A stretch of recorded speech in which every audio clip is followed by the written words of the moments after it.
Welcome everyone, this is On Just Restart. I am joined by Brandon from What About Nintendo, and today we're going to be doing a Nintendo podcast as we do every week, Monday nights, 9 p.m. Eastern Time, 8 p.m. Central Time, and I have no idea what the time is anywhere else in the world, but that's why we put the local time so you can figure it out. But we have some... Do the math. Yeah, we got math, we got that stuff. So... The most important thing that has happened recently is that after years and years of striving and working hard, Ash has finally won the championship. That's not actually probably not the most important thing, but we're going to talk about it because it's fun. So yeah, we're talking about that. Among a few other things, as we have here in the topics, we're going to be talking about Ring Fit Adventure. That was fully revealed last week, and I believe both Brandon and I are fairly excited about it. Yeah. So we're going to be talking about that. Then we're going to be getting into Sakurai's message and some things that were said at the Japanese Game Awards. Smash Brothers won several awards, and we're going to talk about all of that. It's some pretty important stuff. Again, we'll be talking about how Ash is going to be champion. We'll be talking about a secret new Pokemon that is being teased. I think we'll probably be seeing it this week, but we'll see. I'll show you exactly what's going on here. It's very interesting how they're teasing it. And then we're going to talk about how there might not be an Elite Four in Pokemon Sword and Shield. Now, technically this news has already been available for a while, but now some news outlets are sort of starting to pick up on it. So I didn't really realize this information was already there on the Pokemon website. So we're going to look into it and give our thoughts on what it might actually mean. And then we're going to be going over a patent that also surfaced recently that's about the Nintendo Switch and VR technology, suggesting something perhaps beyond just Labo VR. Maybe. We're going to talk about that. So all of that and probably more, that will largely depend upon those who are watching and the questions you guys ask, because we'll get into pretty much everything Nintendo related here and maybe a few other things just because we can. So we have stuff to talk about this week, even though I thought it might be a slow news week. There's like always stuff to talk about every week, so Right. Yeah. Pretty much. But how you doing, Brandon? I'm doing good, my dude. You know, I actually played video games this week. I know. Liar. It's crazy. It's a crazy thing. I played some Astral Chain. Played some more post game. I'm pretty far in that. I'm like 20 hours in. Actually. Oh, 20 hours. You're pretty close to the end. In the 10th chapter. Oh yeah, you're in the final stretches, my dude. Yes. It's good, isn't it? I'm enjoying it very much. Yeah. Yeah, it's pretty awesome. I played some Forager. That's an indie game I have on PC. I actually got a review code for that. It's probably like one of my favorite indie games ever. Even though it's like super simple, you just gather materials and craft stuff. It feels kind of like a top-down Minecraft in a way, except you don't like build. You more like build like factories and different things and get like, you know, your production going. It's kind of one of those games, you know what I'm talking about. And I've been like really wanting to play another shooter, so I downloaded Destiny again, but I didn't actually get to play it. I have time. Something just came up. We got another Gala research update, which is probably related to the Farfetch'd thing. I'm just gonna... Come on. What are you doing? Slide over. So, Gala research update. Trainers, thanks to your reports, we've uncovered a technical issue with the announcement of our latest Pokemon discovery. We've got our hardest working Pokemon trainers on the case and hope to have the issue resolved shortly. I'm pretty sure this is not actually a technical issue. But we'll get into that in a bit. I just want to put that out there. Literally just dropped like as we went live, pretty much. Yeah, this is 4 minutes ago for me, so yeah, it's been like right when we went live. Yeah, exactly. So we'll talk about it very shortly. So go on with your games, Brandon. I'm sorry. I think I was pretty much done. I think that's all I played. I might have played something. Oh yeah. I started a Let's Play on my channel, live Let's Play. If this hair could stop distracting me. It's like floating right in front of my face. Of Super Metroid. And finally. It's so far, yeah. I've been. How far are you in? Yeah, I planned on doing one earlier, but my emulator I had for it got removed. It was on the hard drive that broke, and so I had to redo it. I'm like 2 hours in. I just beat Kraid, and I think I did a little bit more after that. So. Okay. Cool. It's kind of hard to judge how far you are in Super Metroid. Yeah. Well, if you just beat Kraid, I mean, you've definitely made some headway for sure. Yeah. Absolutely. I'm just sending out some links to tell people we're live. Mm-hmm. Yeah, that game's really good. I would say Super Metroid is one of my favorite 2D games. I can see why. It really holds up even today. Like, the exploration is really good. Mm-hmm.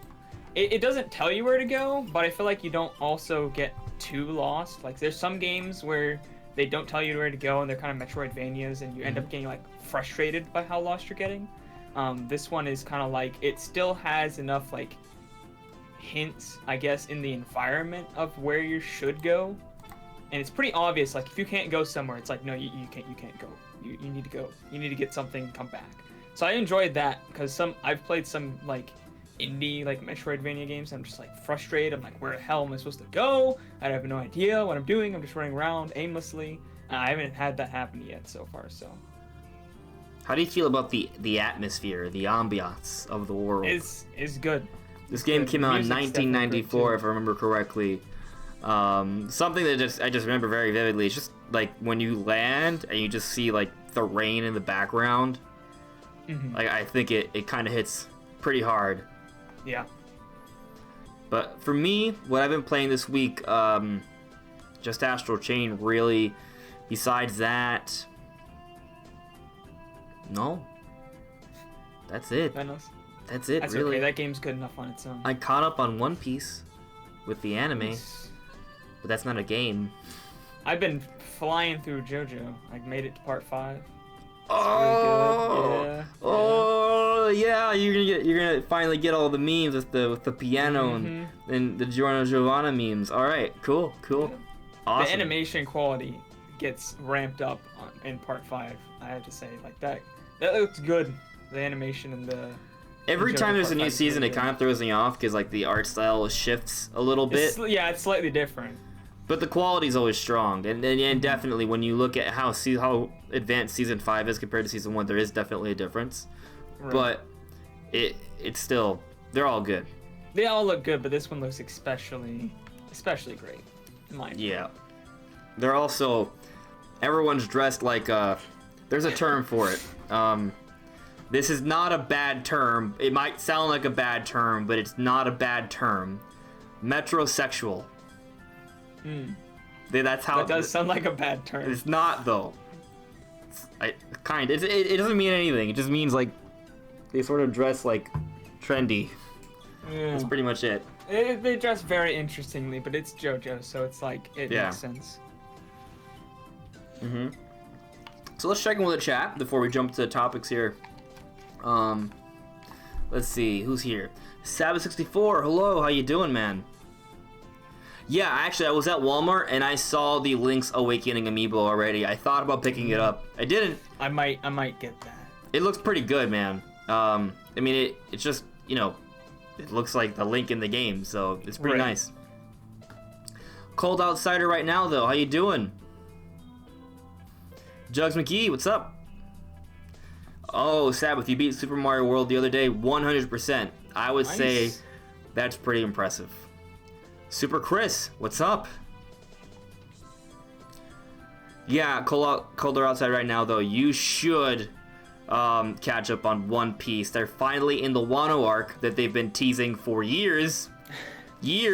Like, every arc that has sort of happened since the time skip has been kind of like a build-up arc for the Wano arc. So it's pretty cool, and they're using like a new animation style for a lot of the action scenes. It looks kind of like the Dragon Ball Super movie, the Broly one. They're probably using the same like art director for it. That's probably why. But it looks pretty awesome, so you should check it out. And JoJo, yes, I mean JoJo's all there. There's 5 seasons readily available for you to watch. It's very enjoyable. Yeah, I would love to catch up on One Piece, but I'm at like episode 200 something. You only need like 700 more episodes. Yeah, I only need to watch it. Well, you can definitely skip like the fillers, 5 episodes a day for but there's not that many fillers. That's the problem. Yeah. What you need to do is also skip the intro, which only helps so much. I skip the intro in like every anime I watch. I watch it See, the way I watch anime is the first. If it's an intro I really like, I won't skip it the first episode to watch, but I'll skip it every other episode, obviously. How do you know you like it then? Well, not if there's a new one, but like if I'm binge watching an anime, I don't want the intro every single episode. Gotcha. You know? I do. You I'm do? that kind of Every guy. single episode you watch the intro? Oh, Okay. very often, yes. I don't. I always skip it. Unless it sucks. But that, if it sucks, I probably don't even watch the show. I only like. Honestly, there's a lot of animes where I really like the anime. I'm just like, this intro's not good. I don't like it at all, and so I skip it every time. Like Fairy Tail, I stopped even watching the intros because I was like, I don't like them at all. Oh, yeah, they're not. They're not really too spectacular. They really just kind of tell you what's gonna happen in the story. Yeah, for real. Pretty much. Pretty much. Yeah. Let me see here. Oh yeah. I do remember the metrosexual episode of South Park Call Outside. It's pretty funny. Let me see what's going on here. Josuke, every time I see that Super Metroid rain scene, I can't stop humming Phil Collins' In the Air Tonight. Oh my god. Correct me if I'm wrong, but that's the Lion King song, right?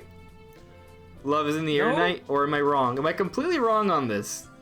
It's I can feel it coming in the Oh, air okay, so tonight. completely different. I All think right, so. all right, I all right, think good. so. Then. I That's think a that's what the one you're talking about. completely different song. The song that you're bringing up, Brandon, is really cool, and okay, but I love that song. But the song I'm thinking about, just like what? the Lion King romance song is very different. Not the It's same very song. different. Very different.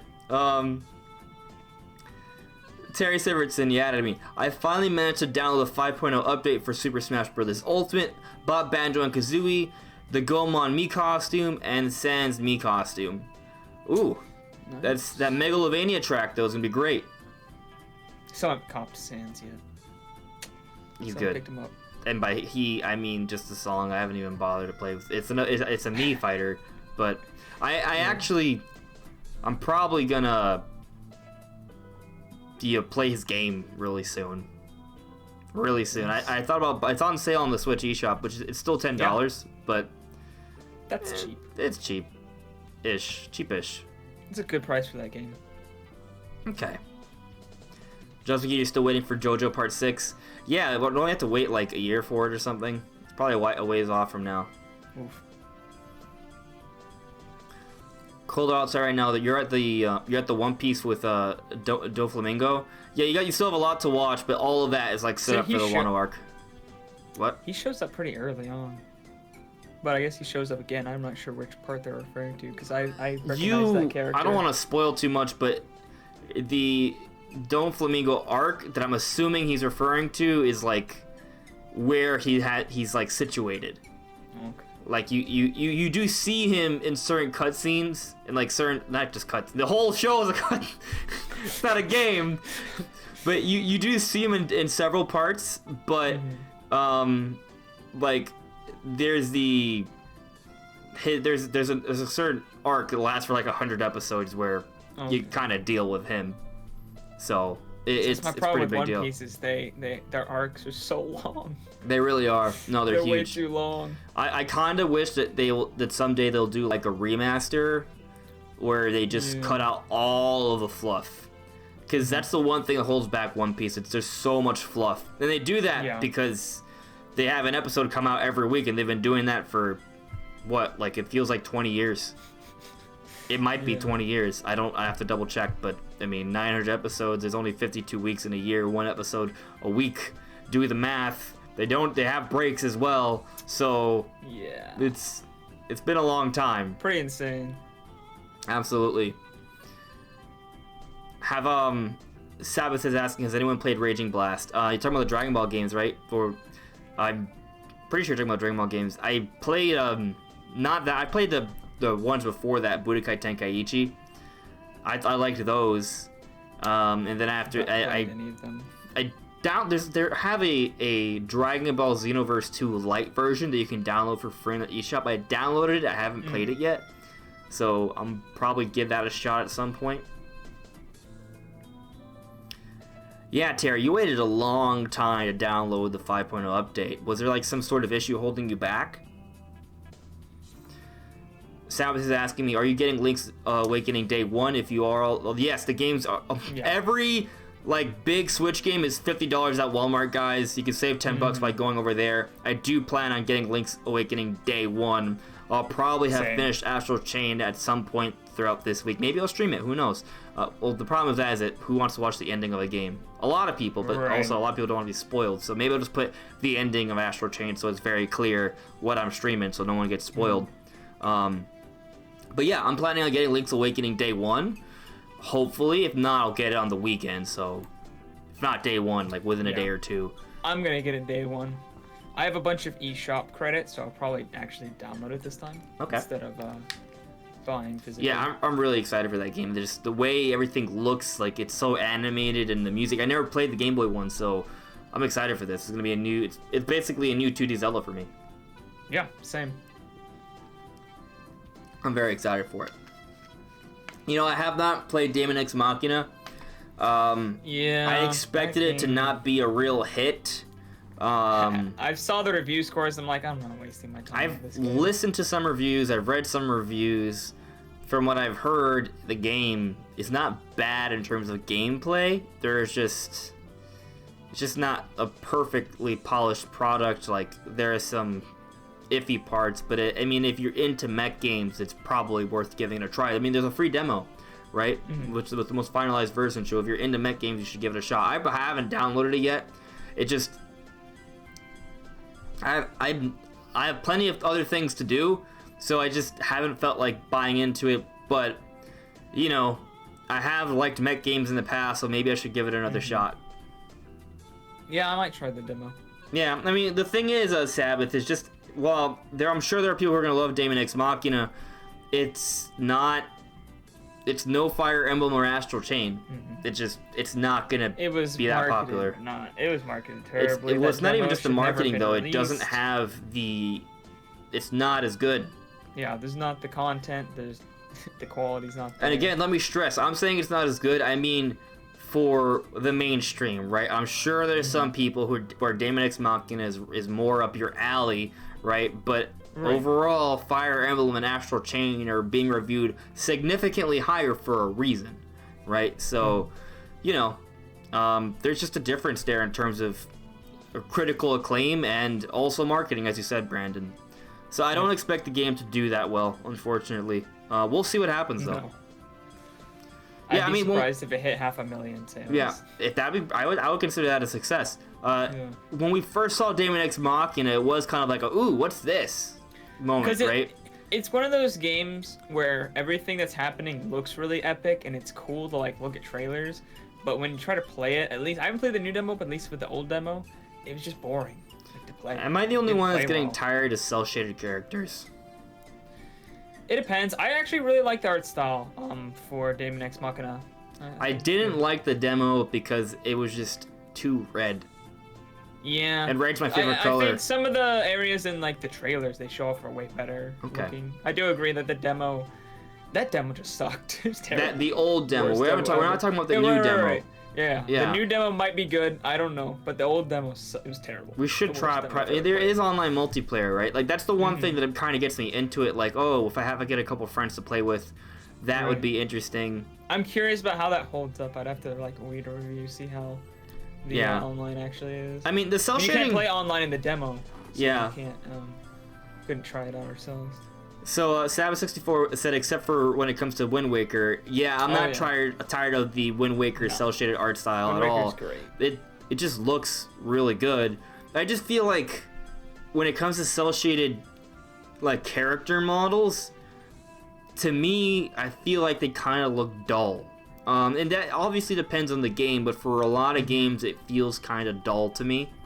So they just don't look that good to me. They don't. But I mean, even with I know Astral Chain doesn't really have that much cel shading, but like I don't necessarily like a lot of the character models. Like there's only a couple of them. I thought they were fine. They just changed the color of the hair and the skin. So I guess maybe I'm just really picky when it comes to character models. I think the main cast looks good. Yeah, they do. Marie is definitely very well designed. Okay, you didn't get the joke, whatever. I got the joke. Okay. Yeah. Just in common with the joke. Yeah. I do like the siblings very much. I'm the in love with designs look way Olive. better. Brenda's pretty cool. Yeah. All the other characters, like they all have names, but I just don't know who they are. Yeah, they're very much just like they're like, oh my god, they don't John is dying. Who's John? I'm like, who is this person? Your best friend? John's my best friend? Yeah, there is a part of the game where somebody's getting attacked and they're like, go save them from like this bird thing. I'm just like, I don't know who this is. I failed that hardcore. You failed? Oh, you suck. I got it. I didn't know how to get over there. I ran all the way around. It is hard. You really have to like figure it out immediately because that timer just starts and you're just like, the thing, I couldn't. Yeah. Luckily, I think if you turn on your iris, it's easier. I think it tells you kind of what you can move to get around to it. Maybe that's what I failed to do. I think there's like a switch that you can see easier with your iris because I think if it was a switch, I'll be really pissed because there's like two switches that you need to like he did lower not die to get to them by lack of effort because I tried really hard to save him. Mm-hmm. He also didn't die. Yeah. They don't give you much time either. He didn't. He did survive, actually. Oh, okay. Yeah, but it things, you know. It was a little different. Mm-hmm. But yeah, it was. I do like Hal. Hal is cool. Yeah. Big fan of Hal. He's cool. Yeah, at first I didn't realize he was going to be a major character. I thought he was just kind of like a random side quest. Yeah, it was kind of strange how they introduced him. What do you think of of one of the side quests though that is it gets to a point where one of the side quests gets like some of its own cutscenes. The guy that speaks very proper, like almost Shakespearean. He's amazing. He's the best character in the game. I don't know his name though. Good. I forget his name. I used to. He's really cool. He's funny. The best. He's the best. I love every. He's like, damn it! I will stop at nothing to stop these evildoers for the sake of justice. Yeah, he's so funny. Great. His personality is amazing. He's so funny. So, Cold Outsider right now though just asked, when do you guys think Nintendo will shank Game Freak in the gut to improve their game quality? Never, because I think their game quality is better than people are giving it credit for. But we'll find out when it comes out in less than 2 months. Yeah. Breath of the Wild 2 cannot come out any sooner. I hope it comes out next year. I believe it will. But we'll talk about that in a little bit maybe. We're talking about Astral Chain, Jugs McGee. Some of the side quests. Yeah, it's really good. You should definitely give it a shot. But let's talk about Ring Fit Adventure just to jump into the swing of things here. So, are you gonna get it? See, like, my answer is yes. I want to get it, but I'm like, I don't know. I'm curious about how. Problem is that it is $80. Is it 80? Oh god. Oh yeah, so I'm pretty sure it's $80. Yeah, and Link's Awakening is coming out at the end of this week. That gives us like 3 weeks with Link's Awakening, maybe 3.5 weeks, and then Ring Fit Adventure, and then like 10 days after that is Luigi's Mansion 3. That's kind of a... When we just got Astral Chain. Yeah. Haven't even beaten that game yet. And then Fire Emblem 3 Houses, we got that, and then Mario Maker 2. Like, it's been kind of pretty densely packed. Some games are just not going to be picked up. Like, I haven't even bothered to play a free demo of Daemon X Machina. I thought I was going to play through more of the demo for Dragon Quest XI's. No, I gave it like an hour. These are free demos, and it's just not I haven't tried either of them. I don't have enough time. Yeah, I just don't. It's competitive, man. It's competitive. Yeah. So see, like $80. I can understand why Labo is more than $60 because it comes with a significant amount of extra stuff. I don't know. I feel like Ring Fit Adventure. I mean, it comes with an exercise device. That's basically a Pilates ring, apparently. Yeah. I guess I just in my mind. I've never done Pilates before, so I don't know how useful that is. But it is something. I guess it does have like sensors and stuff in it, so that makes sense. Yeah, it's not just a piece of plastic. It's a little bit more than that. From I was just the way it hoping sounds. because the game itself probably doesn't cost that much to make that they would make it at the 60, game but... seems like seems a lot. Good. Like seems good. Yeah. But like it doesn't seem like a $60 experience. It seems like a game that would be like $40, you know, and then you add $20 more for this stuff. It comes within 60. See, the thing is, I don't agree with you. I just don't agree. I don't agree. I don't understand. I don't understand how you can think it's a $60 experience. Does not compute. Okay. All right. Do you think Link's Awakening's a $60 experience? I think it's on the. See. Ah, I got you there. Link's Awakening is not the same, by the way. Also. Is a terrible example to bring up because that is a game that might not be worth $60. Yeah. That game, I actually legit. I'm not sure if it's worth 60. It is for me because I've never played it, but apparently it's pretty short, from what I hear. But it's also getting a full remake and it looks really good. It's Zelda. It has Zelda on it. It's got a Zelda price tag. Like this is like Wii Fit, Wii Sports. Wii Fit was These expensive. Are games, yeah, and it's dumb. Wii Fit these was are very, games like I would expect to how play. much like did Wii Fit cost at first? Like it was a lot, wasn't it? It was a lot. It was like $100. My thing, Brandon, is just too much. You're saying, from your perspective, it doesn't feel like it's a $60 game, but what defines a $60 game? We've only seen a trailer. We don't know how much content there is. In fact, actually, I think I heard that if you play for 30 minutes a day, the game will last you months. Mm-hmm. I mean, I could play any game for 30 minutes a day and it lasts me a while.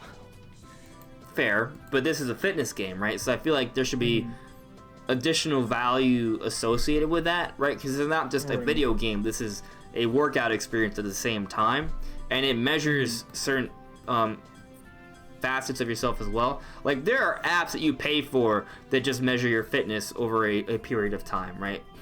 Like there are apps you download for your phone that you have to pay for that. There are some that you can get that are free as well, but my point is that it does that. It's a RPG adventure experience. It has mini games, right, on top of that, right, and you can do exercise with it. So it comes with tech as well. So I don't think it's underpriced. I overpriced, I should say. I don't think it's underpriced either. I mean, I would like it to be underpriced, but I don't know if it's going to sell well at that price. Yeah. Right. I'll give you that. But I think it's worth its value. I just don't know if everyone is going to feel the same. Yeah. This is a game that it's one of those games that I want to try it out because I think it would be a fun time, but it's not one of those games I'm gonna be playing for like a long time probably. So I just don't want to pay $80 for it. Especially when I'm gonna play like I'm paying $60 for games like Link's Awakening and Astral Chain and Breath of the Wild, and I'm already paying $80 for this exercise game. I don't know. It just feels weird to me that they couldn't get it out for $60. I don't see why not. It'd also probably sell. All right, so here's one excerpt right here. I'm gonna read. The main game in Ring Fit Adventure is the Adventure mode. That's just one mode. In the Adventure mode, players explore 20 different worlds to take down Dragox, an oversized muscular dragon who will have to reach in order to save the worlds. Well, you'll have to reach in order to save the worlds. The evil bodybuilding dragon, as they call it. The evil bodybuilding dragon, exactly. I laughed so hard at that. That was hilarious. I don't know why. I heard evil bodybuilding dragon, I just died. So there's an adventure mode that has 20 worlds. Granted, we don't know how big each world is, but it's got to be something, right? It's an RPG experience. I feel like whenever you throw stats into a game, that automatically gives it more like length, right? Because you got to deal with the numbers and stuff. And it has mini games as well outside the adventure mode that you can do, and it all tracks your fitness. I don't think depth or length are going to be an issue with this game. I don't think. It would be nice if they kind of gave us a little bit more of a metric, if they pushed it a little bit more, because maybe that is something that people are concerned about, how much depth the game has. Right. I'm gonna get it though. I don't know. I'm getting it. Maybe I won't get it day one, just because of money situations, right? But I want it.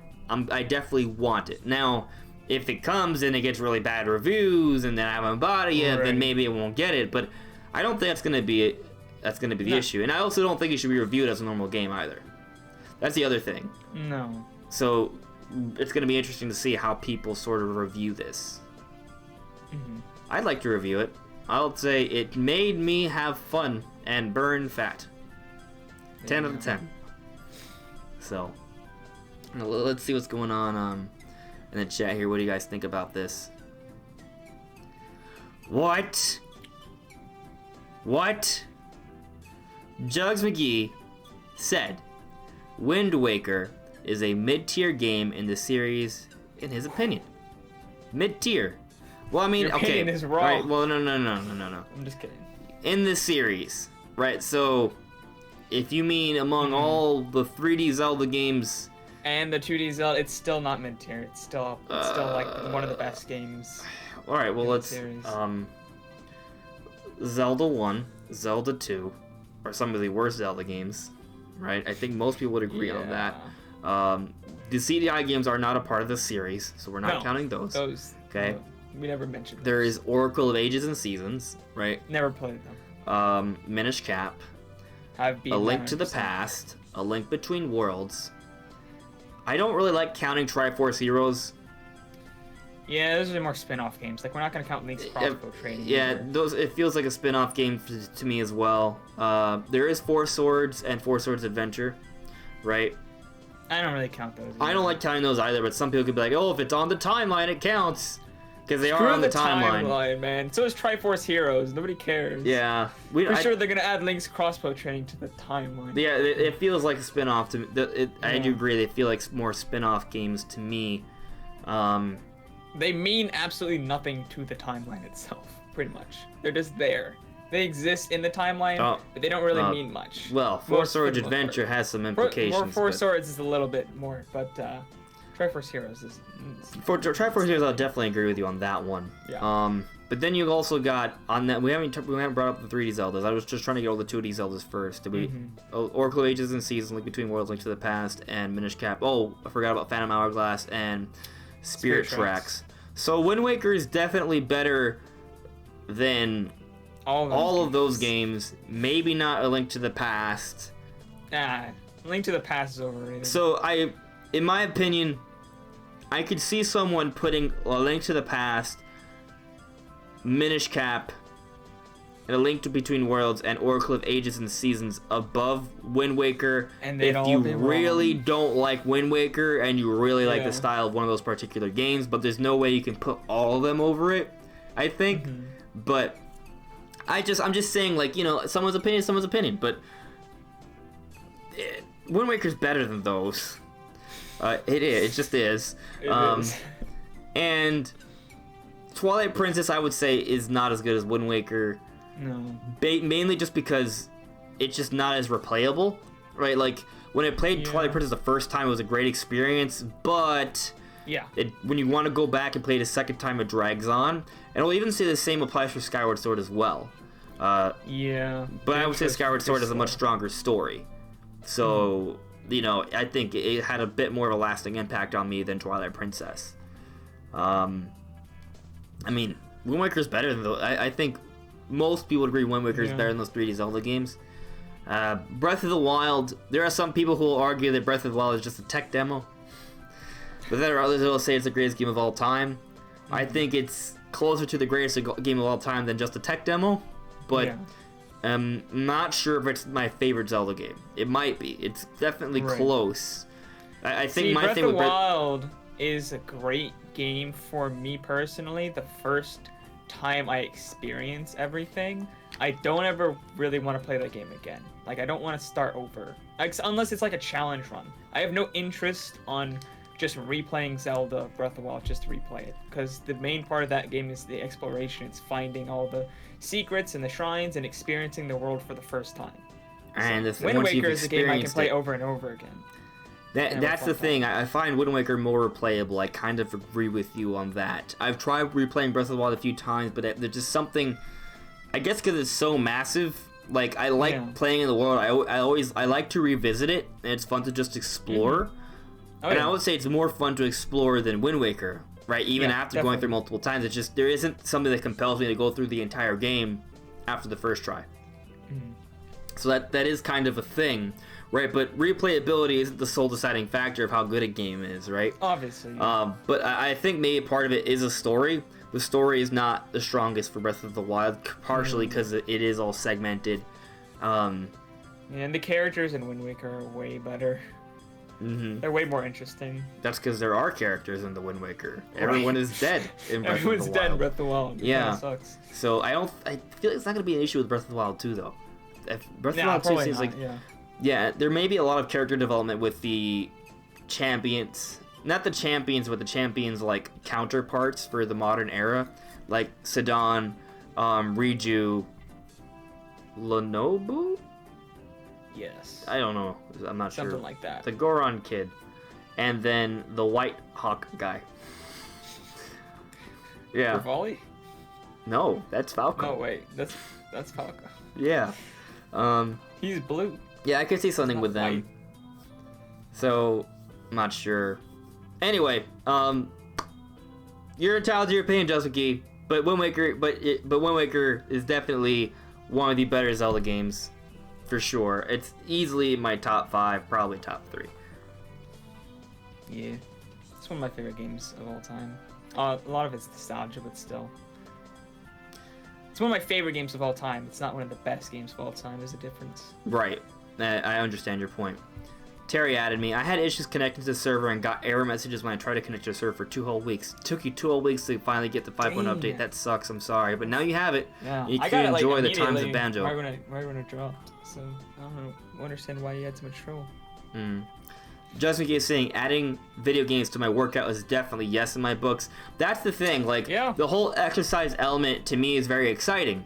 So like that just adds more value to the package for Ring Fit Adventure. Not only does it seem like a game that's fun, because it does seem like a game that's fun, to me at least, but it actually is an exercise program, so I think it might be nice supplementary material to a base workout regimen. I don't think it's going to be, at least for my fitness goals, right, but it could have helped me to burn a little bit more calories, right, help me to get to that sexy ab area, right, like, which really comes down to just burning fat.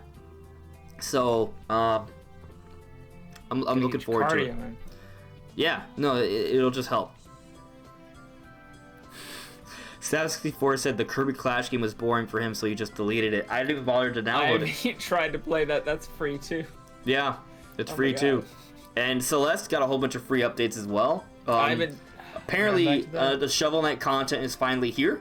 There's a whole bunch of free updates for games I have that I haven't even, or free downloads. I forgot I haven't touched Shovel any Knight. Of that. They took forever.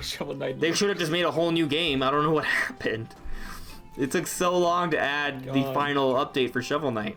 Yeah, I have Shovel Knight Treasure Trove, and I have not even beaten the first part of that game. So, Sab64 said Nintendo just needs to port Wii Sports and Wii Sports Resort. Kinda. They should do that as well, but I want it. This is a different thing. It's different, but I feel like there are similarities. Yeah, but Wii Sports, you're not going to get in shape playing Wii Sports. You can sit on the couch and do this. Play Wii Sports. You're doing it wrong then.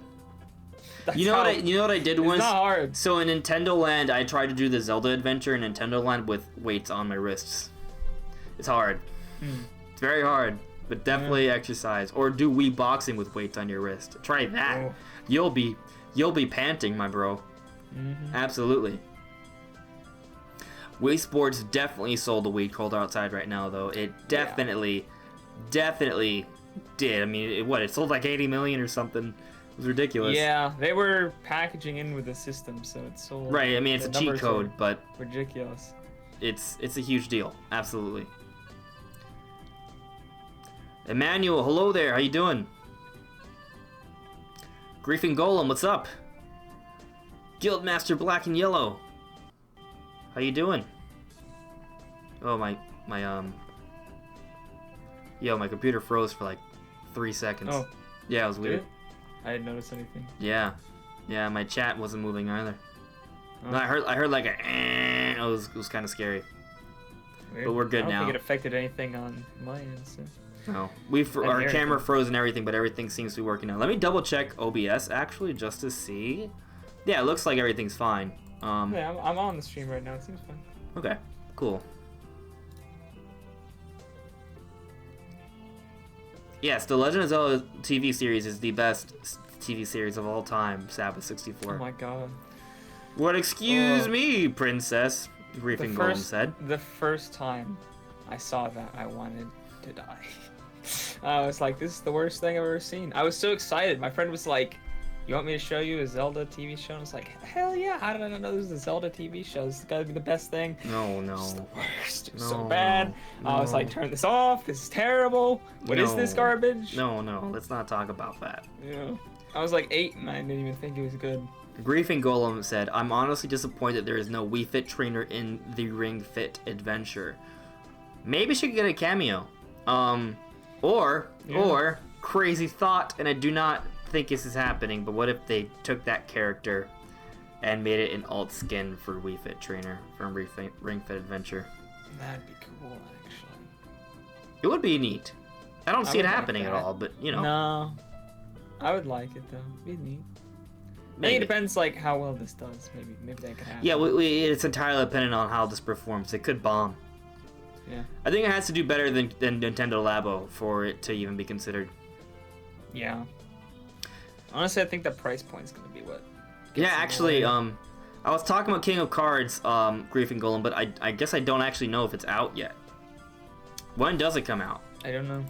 They just finally talked about it in the last Direct, right? Well, they talked about it. No, it was separate from the Direct, but it came out around then. King of Cards release date.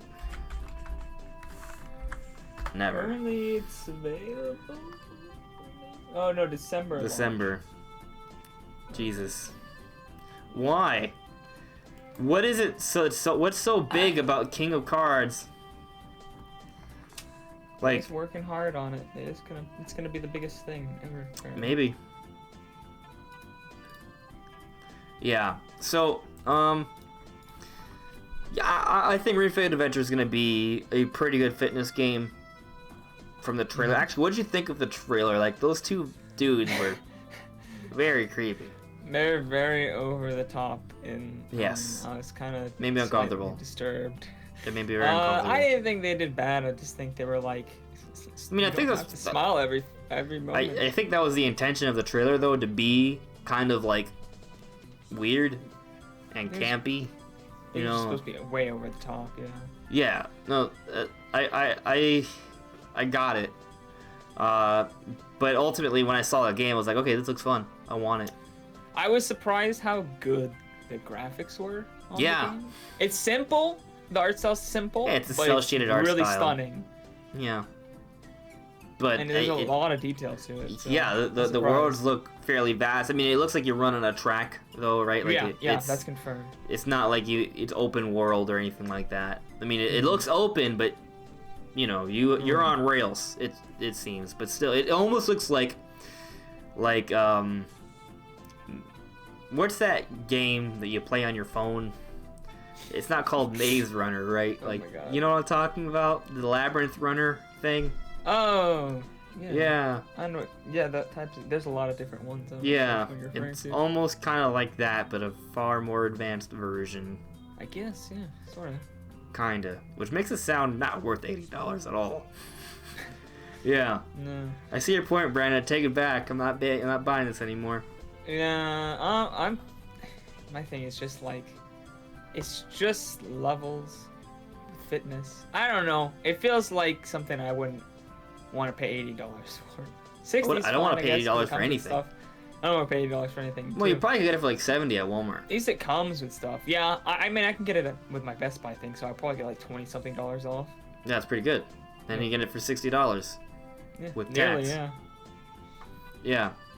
So, but I mean, is there anything more to say on Ring Fit Adventure? Like, we agree. But actually, how do you feel about the exercises shown? Do you feel like you're actually going to get a legitimate workout out of this? I think you do. I mentioned this in the video I made, but it feels like they're really focusing on actually doing like proper exercises, like a lot of things like Wii Sports. You don't do. I mean, Wii Fit you do a little bit. Right, Wii Sports was really just a mini game compilation, right, with motion controls. It feels more in depth than Wii Fit. Wii Fit felt more like yoga, and this feels like actual like. It's Pilates. Yeah, Wait, this is intense. It's relying on a lot of body exercises, which you can do without anything. But it's a guide. And one thing I really appreciate is it looks like they did their research, right? Like, for example, they did the whole pose thing. Like, oh, you make sure to use this to get the proper form, which is really important. Like, yeah, that's something I thought was really important. So they mentioned it several times. They were like, dude, you have to do it in proper form. Right. Like, I was under the impression that the designers for this game, like, they definitely consulted with actual like sports medicine doctors and nutritionists to get a good understanding and build a solid workout program with this game.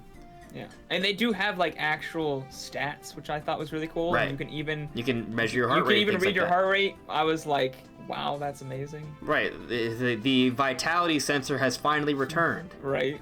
It seems. There's no really confirmation if that's what it is, but it's pretty much it. It pretty much is. It seemed way more in depth than something like Wii Fit. Like Wii Fit works, I guess. I never got Wii Fit, but from what I have heard and seen, you can check your weight and stuff, right? You can. It's just I don't know, something about it, the fitness feels more in depth in this than it did in Wii Fit. Right. I mean, I saw a lot of different workouts, lunges, and things of that nature. It looks good, man. I'm looking forward to it because I want to get ripped come October 18th. Watch. Not because of that. Not alone, at least. It's going to take a little bit more than just that, but that's going to help. So let's move on though, mainly because there's other things to discuss. You know, we managed to do this for 45 minutes and we only have touched one topic. So, let's talk about Sakurai's message. So, for those who don't know, Super Smash Bros. Ultimate won several awards at the Japanese Game Awards, and Sakurai received those awards and had a few different things to say. So I'm actually going to read off I would say the big one, but we'll read off a couple other things. And all of this is coming from Push Dustin. He's the founder for Source Gaming, and he does a lot of these translations. So I'm just going to read off a few of these different things. And I'm actually going to be covering some of this tomorrow as well for a video I'm working on that I've been working on for way too long. So stay tuned tomorrow. There will be a really big Smash Bros. Video coming out from me. So just be prepared. But anyway, here we go. This is Sakurai. I'm sorry for bringing up this personal story at a time like this, but making Smash Bros. On the Switch was the last mission the late Satoru Iwata gave to me. I've put my all into the game, and with more DLC, I will continue to work hard. So, that's just part of what we're going to read off here, but, like, that's a heart-wrencher. It hits you in the feels, at least hit me in the feels, and, you know, it's just interesting to see, I guess, the ramifications of all the different actions Satoru Iwata made before he left us. Like, he did a lot, right? The whole NX plan, like the everything about the Switch and Labo and Ring Fit Adventure and Smash Brothers and Breath of the Wild and Mario Odyssey, like, are kind of like really big things. And Sakurai, obviously Sakurai had a role to play with Smash Brothers, but Satoru Iwata kind of like put all of this into motion before he left, right? That was pretty. To me, it's kind of mind blowing, right? Like, he combined the home console and handheld gaming divisions at Nintendo, where he created an ecosystem where all of the games could be on one platform. Third-party support is better than it's been in years, right? Yeah. And it's kind of hard to argue that this isn't the best time to be a Nintendo fan. Yeah, one of, if not the best time, yeah. I feel like it's pretty much indisputable at this point. So, like, obviously I'm sure there's some people who be like, oh, I'm back in the NES and the SNES Well, days. How dare. it also does depend on how you define it, of course, right? But for example, sales wise, the Nintendo Wii, I guess technically would be better. Hardware sales, well, I think software sales, no, the Switch is already pretty much on pace to destroy that. I'm just guessing. I haven't looked at the numbers, right? But home console sales, well, I think the Wii, it's kind of competitive right now, but obviously the Wii, is already over and done with, right? We don't know how far the Switch is actually going to get. So sales-wise, it's still up for debate, obviously, right? But I just mean in terms of like content and quality and consistency of releases. There's no question the Switch is the best system from Nintendo ever. There's more games coming out for the system than any other previous system. There is no such thing as a dead spell, right? Like, even if there's not too many Nintendo games coming out, there's at least third-party games coming out and indie games coming out. That was never really a thing on other systems. And just look at how they're handling the whole casual effort on the Switch. Look at Ring Fit Adventure. They did not bring that up during the Nintendo Direct. It wasn't like the big focus of E3 or anything like that, like it would have been back in the Wii era, right? It's an entirely separate thing that's really cool, but it is not in any way, shape, or form getting in the way of the core gaming experiences that are still coming to us. And in fact, it's better than it's ever been, right? Like we were just talking about earlier, we kind of feel suffocated right now. There's too many just from Nintendo, right? It doesn't count the third-party stuff, which there's a lot of as well. So, I'm just saying, Satoru Iwata put all the pieces together so this plan could come to fruition, right? That doesn't even don't even get me started on the whole Universal Studios thing, right? With the movies coming and obviously the parks, like that's a whole other dynamic that Satoru Iwata played a vital role in setting up that we still haven't seen the full ramifications of yet. Like, we're not in the end game. We're still very early on in terms of how this is all going to pan out. But it's big, I think. Yeah, I agree. He did a lot, and a lot of people don't give him the credit that he deserves, especially since the other presidents kind of came in right around the time when things started to get good again. A lot of people gave them the credit, even though they're just doing what Iwata said to do. They're just following his plans he had already set up. Yeah. So really the credit should go to him.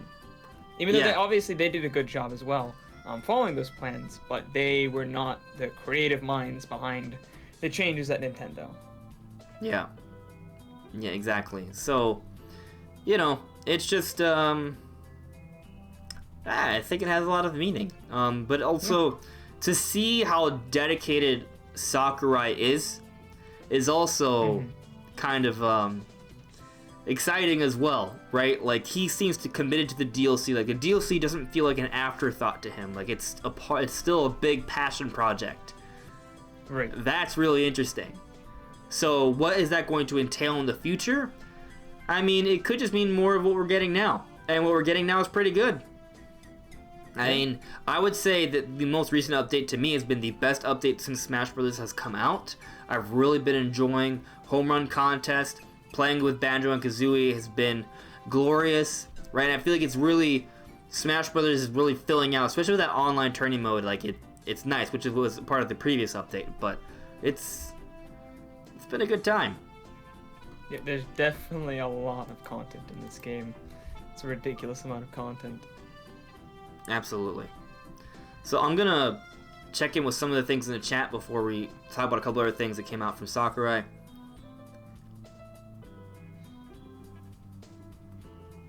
Computer robots. Guys, I played Fatal Fury on my PS4 and it's so good. Alright. So you checked out Fatal Fury because of Smash Brothers, you see? Smash Brothers goes far. Griefing Golem, Sabbath 64, thank you. The game I was talking about was Temple Run, in terms of how Ring Fit Adventure kind of looks like a little bit. Yeah. Sort of, I guess. Griefing Golem saying, I know girls on Twitch are going to be playing that game for reasons. Yes. Yeah, definitely. Exercise definitely sells. 100%. That's where we are. Sad 64, his speech was so touching. Man, you can tell that Sakurai and Iwata were very close. there is definitely a connection there. I think that much is clear. You know, the way you just referred to it as a mission, yeah, or an assignment, depending on what translation you've seen. Either way, it's a similar effect. That for him, this is something that he's putting his all into, and that's, you know, it's very exciting and heartwarming at the same time. Roby, you're saying, you were right. I feel so lucky. I lived from N64 till Nintendo Switch. Probably in the future it will be considered part of human history. Maybe. I kind of am hoping that with the Switch, like, it's the beginning of a more consistent Nintendo.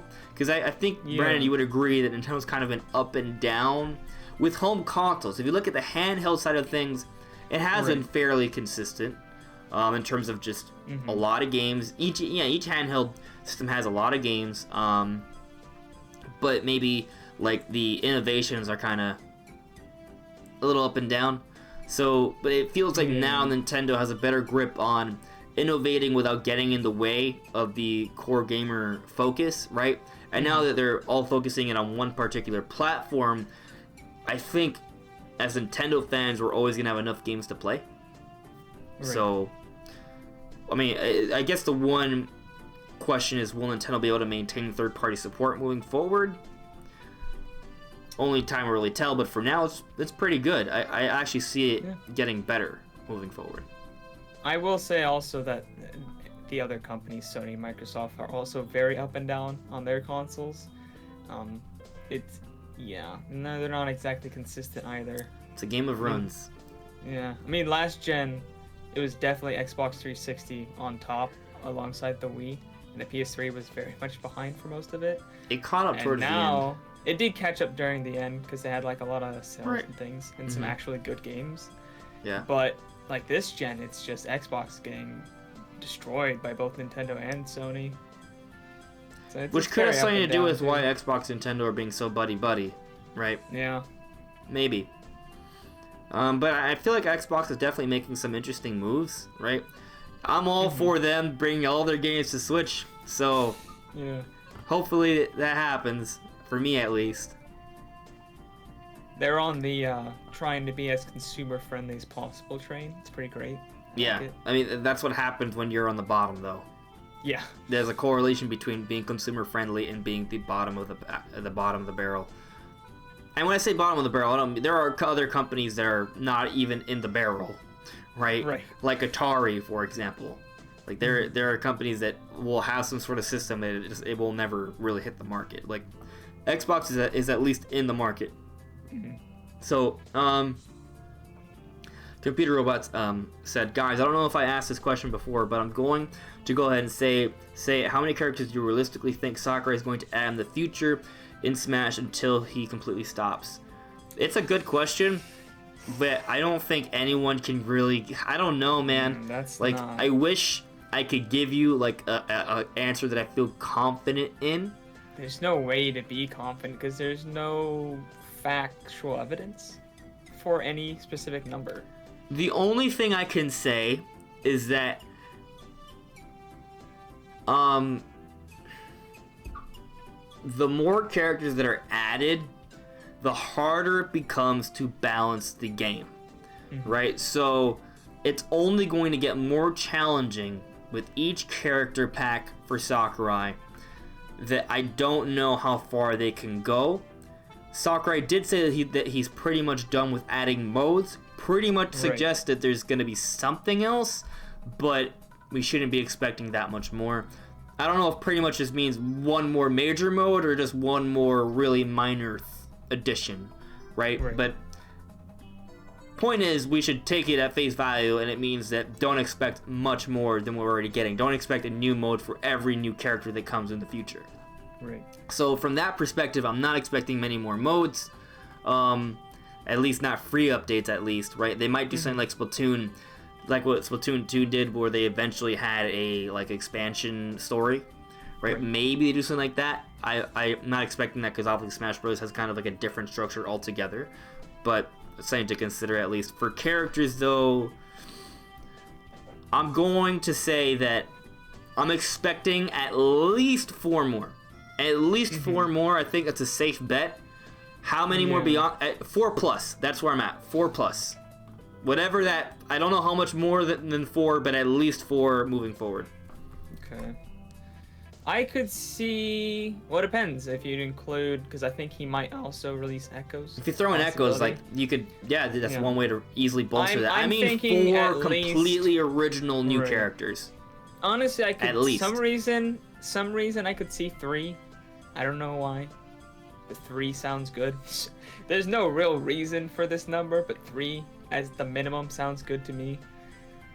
I could see 3. I thought most new characters, I don't expect more than 5 to 7. 10. I guess at the max. 10 at the max, I guess. I don't know. I don't really expect 10 either. 10. Oh, seems a bit high to me, but it could. It is. That you said at the most. At the most. At the most. Yeah. See, like, what's the most? That's hard to say. Well, there's like. Apparently, part of the data mine, there's like 10 more spaces after the Fighter's Pass or something. But that doesn't necessarily mean much, because they can just up the game and change that however they want. Those be placeholders. And that would include Echoes, because you can have the option to have them separate. Yeah, that could include Echoes in there. Yeah. For sure. So you have the option to have them take up separate spaces or the same space. Mm-hmm. So that would likely, also be I just don't know how many more Echoes they can really add that would make sense. I mean, there are 3 to come to mind. Impa, Dixie Kong, and Shadow, right? But besides that, I don't really see any that are like, oh man, they should definitely add that one. Like, one they could add that would make sense, but I don't think he's major enough of a character for them to really do it, is Malos. Like, he could be like a heavier Shulk, but instead of changing his powers, it just has like a hard counter move or something instead, or something. See, like, I don't know if they're gonna do like a Fighter's Pass, or they're just gonna start dropping random DLC. Like, we don't know what they're gonna do. We don't know. So it's hard to say. Yeah. We don't really know anything other than it's just more DLCs coming. Yeah. But hard to say. But I'm gonna stick with 4 at minimum moving forward. So we got 1 more for the fifth character in the Fighter's Pass, and then at least 4 more beyond that, in my humble opinion. Yeah. Sadly saying probably 5 more after the Fighter's Pass, perhaps. Okay. Cold outside right now, though. Who would have thought that Sony would be the one censoring bikinis for One Piece games, while now Nintendo is the system for freedom of speech? It is funny how the tables have turned. Absolutely.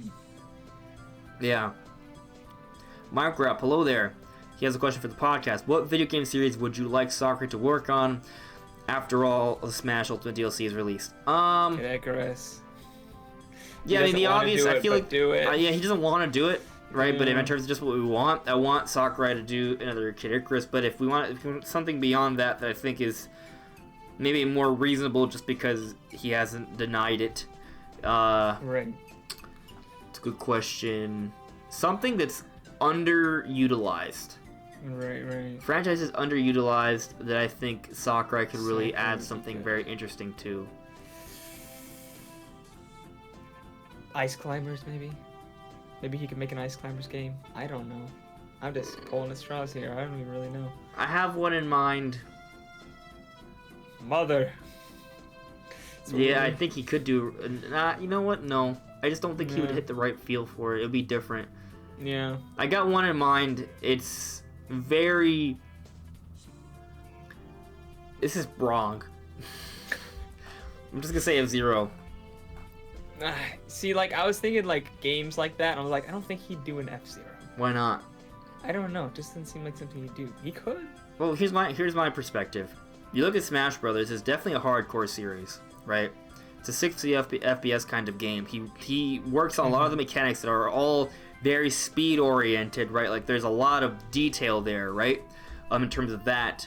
And it's a competitive multiplayer kind of game. Then you look at Kid Icarus, it's definitely core-centric, right? And he did also add a big online multiplayer segment in there as well. Not to mention, when you look at what he did with the story for Kid Icarus, and you look at the cast for F-Zero, I think he could make a really telling story mode for F-Zero with all of the characters. Like, I think he could create a whole new world with that. And he already has the attention to detail when it comes to hardcore mechanics. And he is someone that studies his franchises diligently. So whatever he did put his work into, he would respect that series for what it is. And he also likes to put some competitive aspect into it as well. So because keeping all that in mind, I think Sakurai could make an F-Zero game that would not piss off fans. He would deliver on what fans expect for an F-Zero game, but at the same time, he'd probably bring in some sort of competitive online mode with it as well that would be at least competent. And I know some people might disagree because if you look at the lag in Smash Brothers, but I think that's more of a Smash issue, right? Like, there are other online games that work fine, and I think he can make the story really interesting. He can bring something new to the series that it kind of needs. Okay. That's my argument for it, at least. I don't know, man. It's hard to say. Yeah. But that sounds like something you could do, I guess. Yeah. I mean, that's just what I want. Well, we have no idea what he will do. So, Gmod, I still think of how impactful Iwata was when he was still alive. I was still a kid, so I didn't really pay attention to people at Nintendo. It was only after his death how much things are different. Yeah, a lot of his impact has obviously been felt afterwards. Granted, he did a lot of things in Nintendo, right? Like the Wii era, the DS era, that was large in part having to do with him as well, right? Yeah. So he's had a lot of effect on Nintendo. Now, say what you want about the Wii era, right? As maybe it wasn't the best for core Nintendo fans, but it did put Nintendo back on the map, right? It put Nintendo back on the top, and it gave them a lot of money. So it was impactful in that way, and you know, people were concerned that the Nintendo DS was going to get destroyed by the PSP, right? That did not happen. No. The DS was the best-selling. DS is the best-selling Nintendo system of all time. So, you know, Iwata did some great things during his campaign, for sure. Let me see here. I'm kind of go through some ads so we can continue down with the topics, guys. Terry added me. I hope Sakurai releases Shantae fans and Geno fans, and with both getting in as DLC fighters. I think there's a chance that could happen, actually. Tomorrow I have a video talking about that, so stay tuned. Seems like something that could happen. Maybe. Computer Robots added me. To be honest, guys, I honestly forgot how Smash exploded in popularity all over the world. That game started at it for both casual and hardcore. Yeah, I mean, you know, Smash is huge. It's really huge, and it's only gotten bigger, and it's become this series that pushes other series, and people are sort of speculating how much Xboxes will be sold in Japan because of what Sakurai said in the Smash presentation. I don't know if we've got any numbers on that yet, but it's going to be interesting to see if any Xboxes got pushed because he said go play Banjo on Xbox. I wonder what's going to happen. Sabbath, have you noticed that in the stage selection there are 2 spots left and we're only getting one more DLC fighter? Yes, I think that's just related to the custom stage editor. Could be wrong. We'll find out eventually. They also could just add a whole other row if they want to add more stages. Right. And they don't always end deep. That's also true. In the past. Right. It hasn't always been the best indicator. I don't see Conker coming back to Smash Brothers, Robeer. Mainly because Nintendo was never really happy with Conker to begin with. There is some controversy with that, so I just don't see it happening. If it happened, to be happy about it. I just don't see it. Not as a Smash character. Not for Smash Ultimate, at least. Maybe if Nintendo bought Rare back and Conker became a very popular series, but that probably will never happen. Yeah, there's a lot of hoops. Computer Robots added both of us. I don't know why, guys, but the character select screen really drives me crazy right now because of how uneven it is currently adding more characters to balance it. Maybe take off your echoes. Put them as one slot so you feel less annoyed. I'm not sure. That works. Either way, it doesn't bother me, but that's for my character select screen, I have my echoes in the same boxes as their counterparts. I think I have mine separate. Not sure. I don't remember. Terry, I hope Shantae and Gino get in as DLC fighters. I'm sure Sakurai knows about the request for Gino and Shantae. Yeah, they're heavily requested characters. I think they have a really good shot. 764, he can finally make a Dragon King the fighting game. Ah.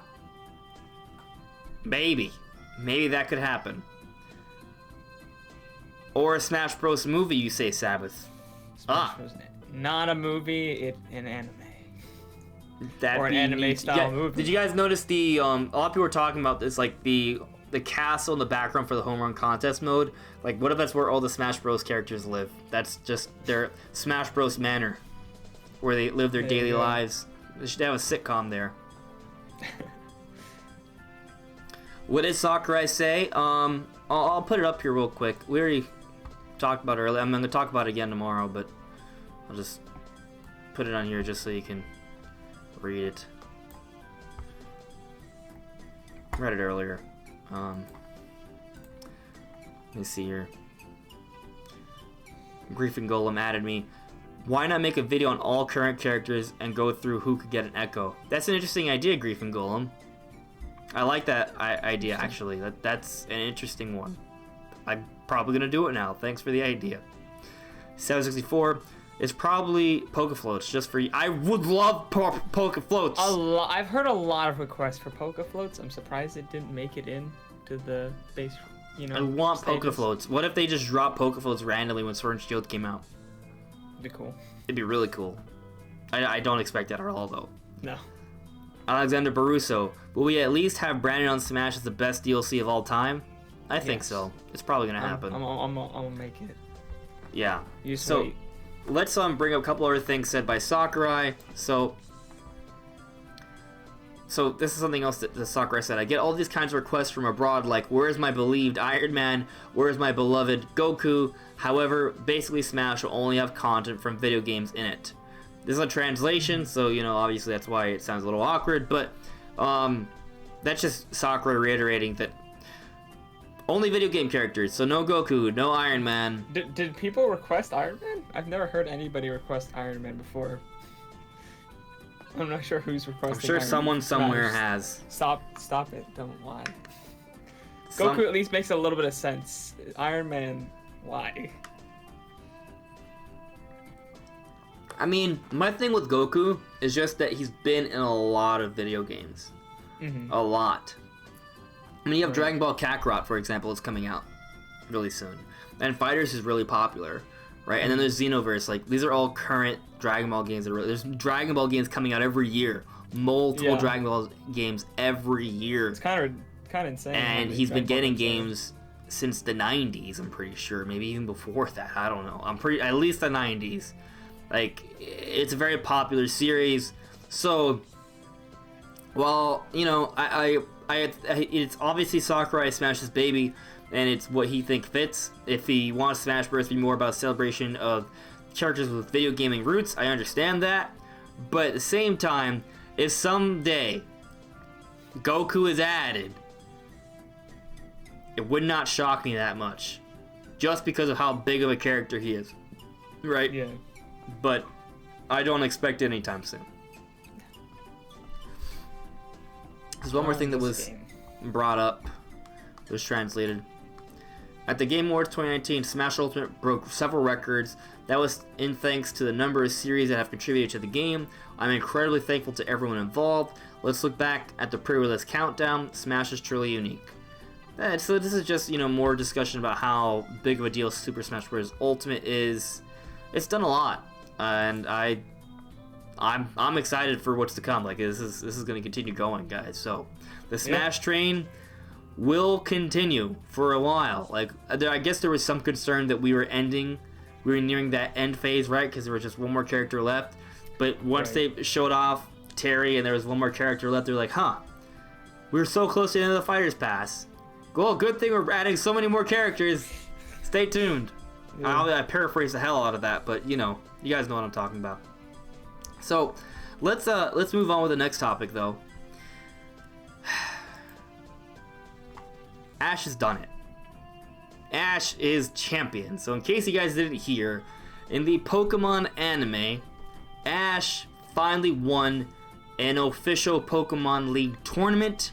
Now, technically Ash has won the Battle Frontier, and he's won the Orange League Islands, but those aren't tournaments in the official video game, so it's not quote-unquote canon, right? I don't really look at it in that way, but point is, like, he won the official main event finally, which is really interesting, because it's never happened before in over 20 years. Right. For the series.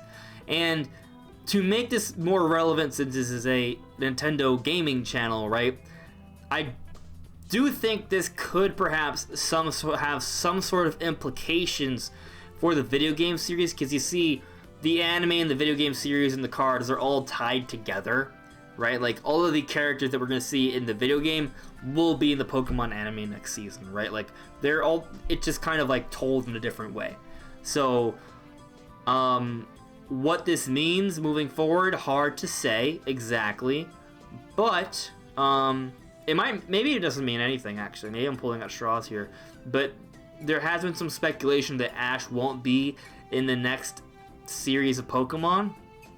I don't think that's going to be the case, but it has been said that he's going to be kind of traveling. There's going to be a lot of, not him specifically, but just traveling around the Pokemon world. So, maybe now that Ash has won a championship, that opens the doors for a wider exploration of the Pokemon world. What could that imply for Sword and Shield? Well, maybe it just at the very least not being tied down to specific tropes the series has always followed, right? So it's kind of a topic we're going to talk about later, but for example, there might not be an Elite Four in Sword and Shield. We're going to talk about it a little bit later, but that's just a potential example. Brandon, I know you're a huge Pokemon fan. You've been following Ash for years. How do you feel about Ash finally doing it after all these every years single one, of perseverance? every season, every episode of the Dubbed Pokemon and anime, subbed. for sure. And you have the Blu-ray collection. Yep, I do. That is definitely true. I was surprised that he hadn't won before. Not now, but I was in the past when I learned. The first time I ever learned that he hadn't won, it was like last year. I was like, seriously, he's never won? I was shocked. I was like, you guys have been watching this anime for like 20 years and he's never won. It's annoying. What is this? So There's I been a saw few him times he finally should have won. won. I was like, wow, that's cool. I don't know why everyone on the internet seems intent on spoiling this for everybody, but that's cool. Glad I'm not into the anime. Yeah, CNN tweeted about it. ESPN tweeted about it. Like, why?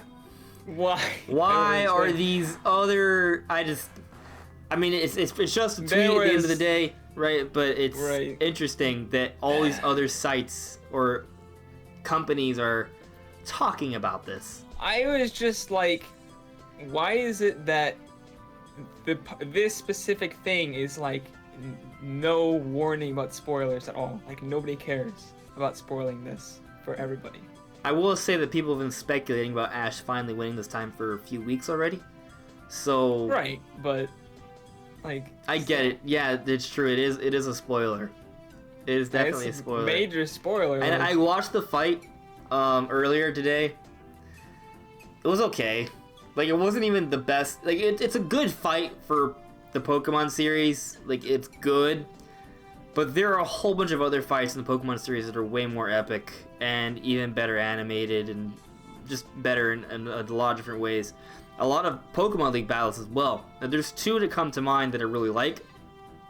Now, I did like the X and Y final battle, right? Where Ash got top 2. He lost in the final fight.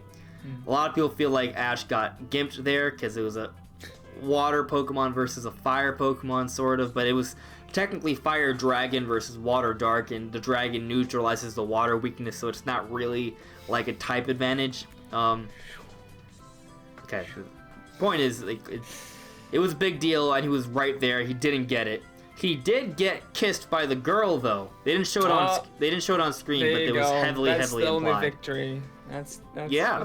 They've never done that before for Pokemon, though, so it was kind of a big deal. Yeah.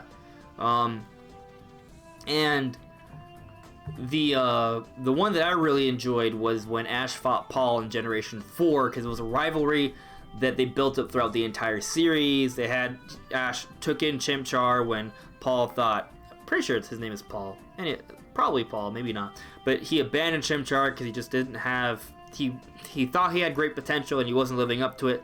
Ash took him in. Chimchar became Ash's best Pokemon, who basically went Super Saiyan at the end of the series. I'm not joking. He did. You should look it up. Look up Ash vs. Paul final fight. You're gonna be like, oh my god, this is epic. It really was super epic, and Ash won that fight. He beat Paul, right? But that was just the top 8 battle. The next round was a top 4, and you had to fight the Darkrai trainer, which is a legendary Pokemon, and no one had ever beaten Darkrai in the entire series before that. Ash had to use up nearly his entire team to beat a Darkrai. And then the guy released a Latios, which is a legendary dragon Pokemon, which then proceeded to annihilate the little left of his team, but Pikachu stuck it out and came to a draw with the Latios. So he took out 2 legendary Pokemon, but this guy still had 4 other Pokemon, presumably legendaries. Oh my god. And no one ever saw them because Ash was the only person to ever beat Darkrai. So technically, they gave him something there, right? Like that was probably the Ash at his best, but even then, he could only get top 4. He could only take out 2 of the actual eventual winners Pokemon. So yeah, they like kind of screwing Ash over. Yeah. Not to mention that he didn't even bring his best Pokemon against this guy. Like he brought a Gibble, which is a baby dragon, to a fight against legendary Pokemon for the semifinals to the Pokemon League. It's just weird, man. It's weird. Yeah, I can't say I love how everything is written for the Pokemon anime, but you know, whatever, man. He did it. He won. Good job. So proud of you, fictional character. So proud. I know you don't I love actually all care. the memes, and it's just like, if Ash can stick it out for 20 years and finally win, I can too. And then some people are like, if You can Ash accomplish anything. If Ash can fail for 20 years in a row, so can I. If we can do content creation for 20 years, maybe someday we'll be able to make this a living. There you go. It'd be really bad if it took me 20 years. It'd be really hard. I don't want to be an old man. Yes, because in 20 years you'll be old. No. 20 years is a long time, buddy. Yeah, what do you be? You won't even be 50. No, I will not. I will not even be 50. And hopefully I'll be healthy. Close. I'll be close, though. I'll be close. I'll be within a few years. Yeah, that's the scary part. I'll just barely be 40. I'll be fine. So let's see what some of you guys think. Let me see here. Terry's saying, I believe that Ash will continue being the main character in the Pokemon anime. Likely. Yes, at Sab64, CNN and ESPN tweeted about Ash winning. Grief and Golem is saying that Ash's Japanese voice actress alluded to this not being the end of Ash's journey, just the next step. Yeah, hopefully by next step, it means that he is going to have a little bit of a different role this time around, but not like, I still want to be the main character, I think, just doing something a bit bigger. Like, it'd be nice if, you know, it's not just about just getting badges and fighting Pokemon League from scratch again. Maybe you start using some of your more powerful Pokemon, adventuring, catching legendaries, fighting Elite Four members finally, because Ash rarely fights actual Elite Four members in each of the different regions. Maybe actually start fighting them now and consistently competing in championships. Like, if he does get the badges, just kind of streamline that experience, maybe. I still want to see a lot of competition, but we'll see what happens. It's not like I really watch the Pokemon anime anyway. I watch it sometimes when it's good. I don't think it's... when it's like super hype inducing, I kind of get into it, but right now it's not really there for me. Right. You put a link? Oh, maybe I can't see it because I'm under top chat. Let's see. Still can't see it. Oh well. Maybe you put it on Discord. Anyway, Grief and Golem was saying, I believe I put a link to a translation of an interview with Rika Matsumoto where she alludes to this not being the end of Ash's journey. Okay. Jugs McGee, I have a feeling that CNN and ESPN's Twitter is run by people my age half the time, 23 through 26. Probably. It's just a social media honestly, team. Yeah. Yeah. That's smart, actually, to run it with younger people. Grief and Golem. Everyone had a feeling that Ash was going to win because he should have lost at an earlier part. They even played it with the down with the hat being thing as if he lost, but he stayed in technically and won. Yeah, by technicality he won. He used a Rowlet against a Decidueye, which is stupid. For Brandon, I don't know if you know, but Rowlet is the first evolution. Okay, I don't know. Okay, all right. Yeah, I know who that. I was just like, really. Yeah, I saw that. I didn't think it was great. Terry, from what I've read, Ash's Rowlet swallowed an Everstone while trying to learn a move, so I don't think Ash will ever get a Decidueye. Could you just catch another Rowlet? Give up on that one. Oh my god, Ash doesn't do that. What was funny is that Tobias won the Pokemon League to fight Cynthia to become the champion, and then many episodes later it shows Cynthia was still champion, so she beats the legendaries. She's talking about, Griffin was talking about the Darkrai trainer that Ash got his ass handed to by. And so that's an interesting point, though. So it'd be nice to see Ash get to the level where he can start fighting champions that he never fights in any of the series. So, I'm just confused. How he's never fought any of these people.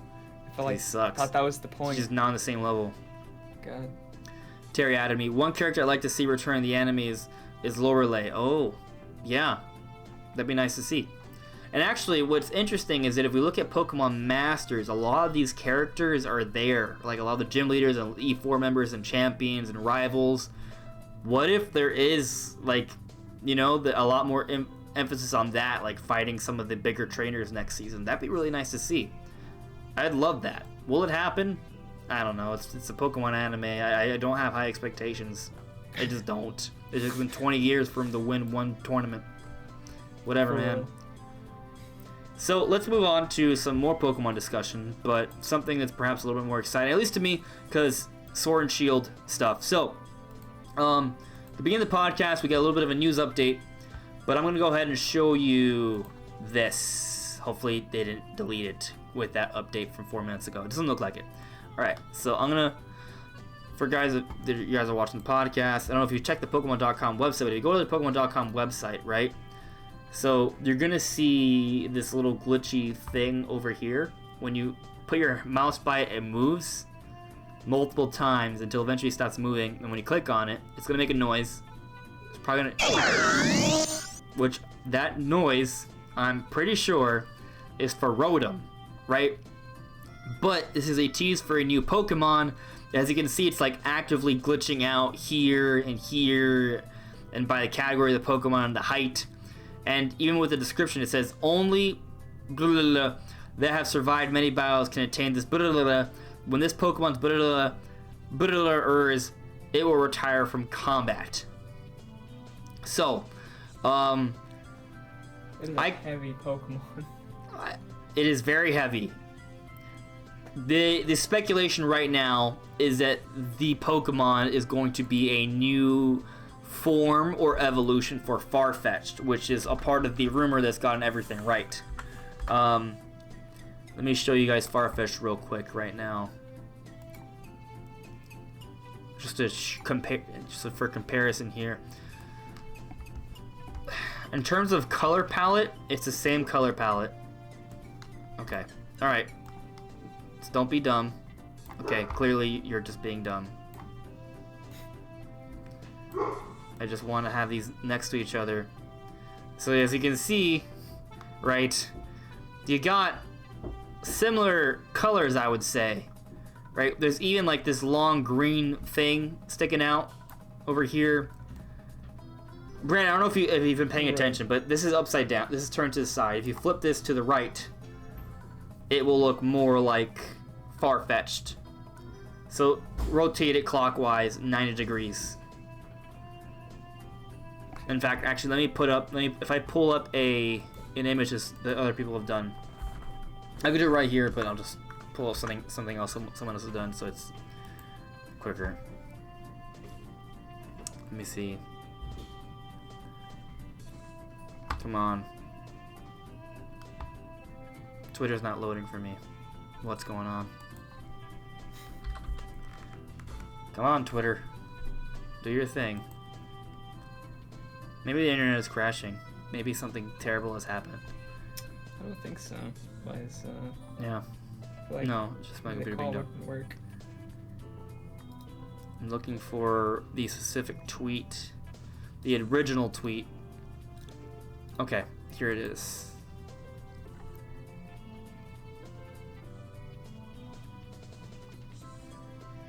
I'm looking for... There we go. Alright, so if I pull this up over here... So this is the image flipped, right? It's gonna show... It looks like a stouter version of Farfetch'd with sunglasses and a sword leak instead of a leak, and then a leak shield. Leak being the little plant thing. Right, here's like an someone create an illustration of how it might look. There's a few more. Once you like look at it sideways, right, it makes a lot of sense. It matches up with Farfetch'd's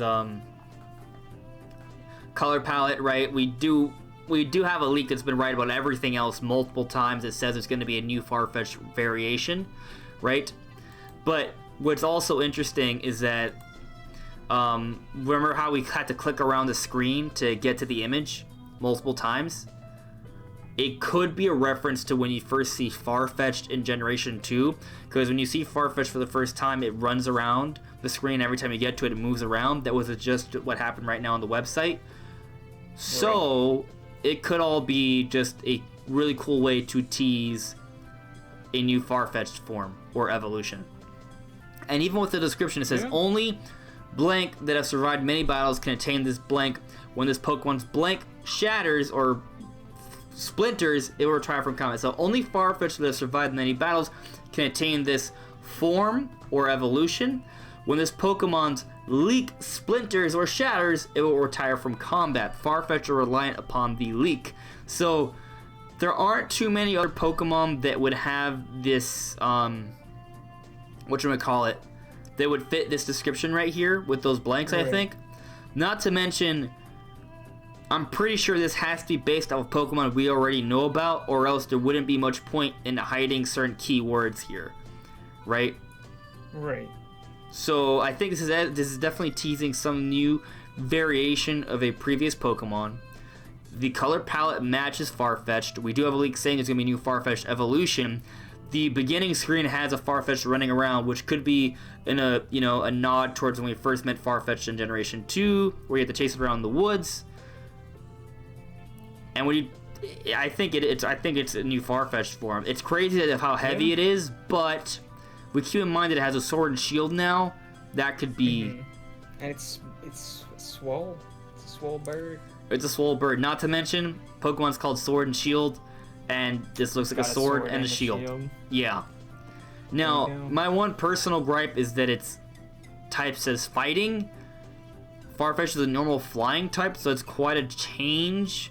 But I guess if it's going to evolve or form change into a more focused fighter with the sword and shield, I guess it would make sense. I just wonder why couldn't they like made it like steel fighting or grass fighting or something, right? Because it's using a sword and shield, but it's made out of what I assume to be leaks. So that's why I feel like grass or steel should be involved here, and they're not. And normal and flying seem to be forgotten. So that's one point it's a little weird to me, but I don't know, maybe they're withholding more information, or it's just fighting, and that's just what it's gonna be. It wouldn't be the first time I disagree with the typing choice for a Pokemon. Right. Yeah. So I don't know, it's a pretty interesting way I think they're teasing this. I'm pretty excited about it. I think we'll find out what it's gonna be later this week. And they also did something similar.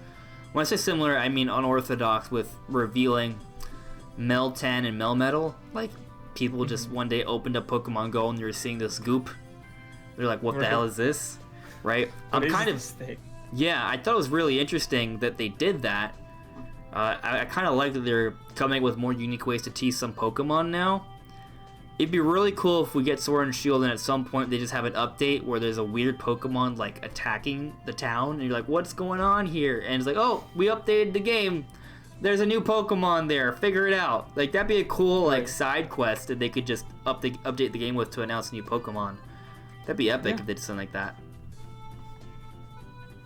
Let me see what's going on here.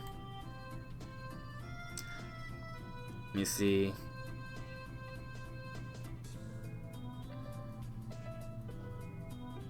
Terry said, in Pokemon Masters, I actually got Lorelei the second day I had to play the game. Good for you, my buddy. Them demo.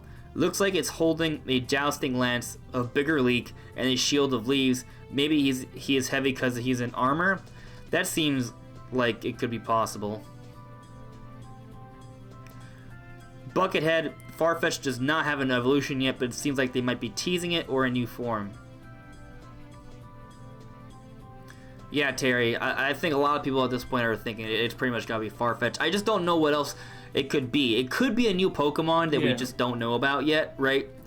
That might be the case. Perhaps.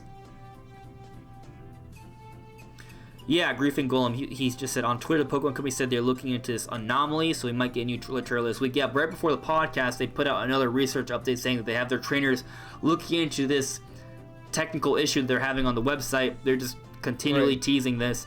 I think they're aware that there's a demand for a new Farfetch'd evolution or regional variation, because people have been begging for Farfetch'd to get like some sort of advancement for years, because Farfetch'd kind of sucks, but it's kind of, he's a cool Pokemon, so maybe there could be something there. And something else to note when we take a look at some of the information we know about the Pokemon so far, Farfetch'd's actual leak can perhaps offer some stat boosts, like maybe this new Farfetch'd form will be even stronger or have some sort of additional ability because of its leak item. Maybe. I guess we'll find out. We might not even find out this week, because even if they reveal the Pokemon, they might not talk about what item he can hold to make him stronger. But there are items like that that power specific Pokemon, like the leak for Farfetch'd, like the Deep Sea Tooth for, what's it called, Clamperl. So there are some items like that in the Pokemon series that power up Pokemon. Another one is Soldew for Latios and Latios. Griffin Golem, you think it might be a mythical of the region? Maybe. I guess right now in my head it's really stuck in my head that it looks like a bird duck with glasses with a green shield and the sword, but maybe it isn't that. Light Ball for Pikachu is another example, Jugs McGee. Good point. So, I guess we'll find out later this week. It seems like it is upon us. But let's move on to the next Pokemon topic we have here. And that is about there potentially not being an Elite Four. Now, I mentioned this earlier, but this news is, I guess, been sort of available for us for a while already. And this is actually requires a Pokemon website as well, just to show you the information here. But let me put this up again. If we go to new Pokemon and new features on the Pokemon website, right? Obviously, we see the moving Farfetch'd thing again. I'm assuming it's Farfetch'd. It might not be. And we go over here to strive to become the next champion of the Gala region. This has been around for at least a few weeks already, right? But when you go to this part, the Champion Cup, it says, once a year in the Gala region, a series of Pokemon battles are held with the League Championship on the line. This is the Champion Cup. The Champion Cup is a tournament to decide who will be able to challenge the reigning champion for their seat. Exemplary trainers throughout the region, such as those who successfully complete the gym challenge, are allowed to participate in the Champion Cup tournament. The Champion Cup battles are broadcast on TV, and all the people of the Gala region will be watching. So we already know you need to kind of get accepted into this league, and you have like sponsorships that you do throughout throughout the game, and you do the gym leader battles, of course. But they're referring to this final part of the game after the gym battles as a cup, a Champion Cup tournament, as opposed to the Elite Four or the Indigo Plateau. So people are starting to think that this means that there won't be an Elite Four. There isn't any clear thing here that says that there is no Elite Four, so I feel like that's not confirmed 100% yet. But I do think it strongly suggests that there is going to be a tournament that takes place after you get all of your badges. It apparently happens once a year, so it's like an event. So it's like a scripted story event, it seems. So Right.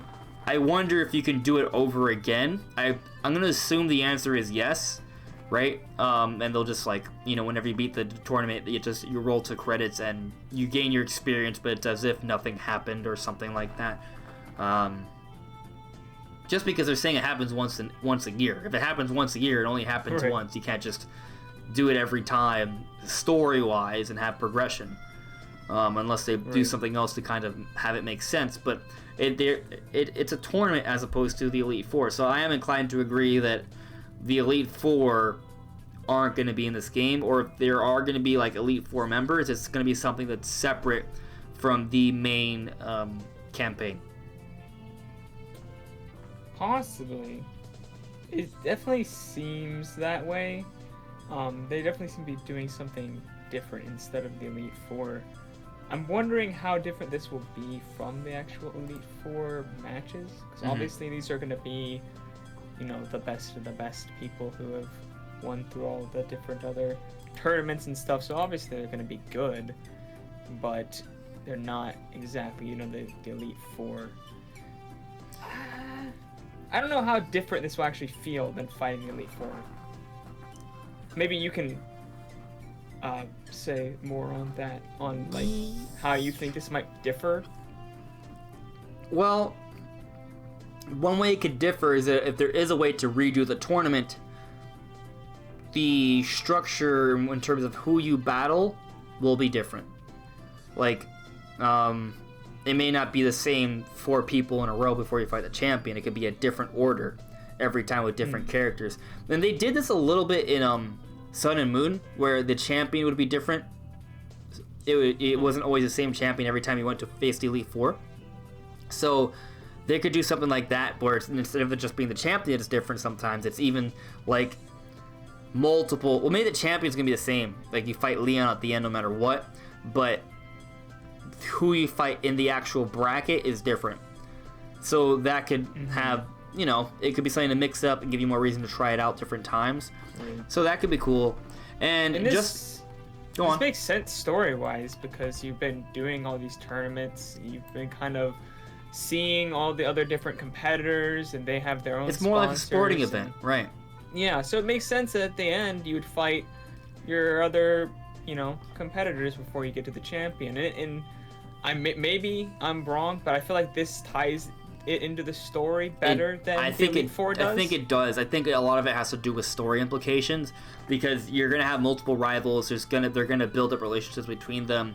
A lot of this is televised. Like all the gym battles are gonna be televised. So there's probably gonna be some commentary there, and there's probably gonna be some plot development through that as well. So a lot of this could simply be like a big plot device, but at the same time, in terms of gameplay mechanics or just gameplay variation, there could be variation with the final set of fights at the end of the game, so you don't always have to fight the same set of trainers whenever you go to redo it, right? So that's something that is interesting.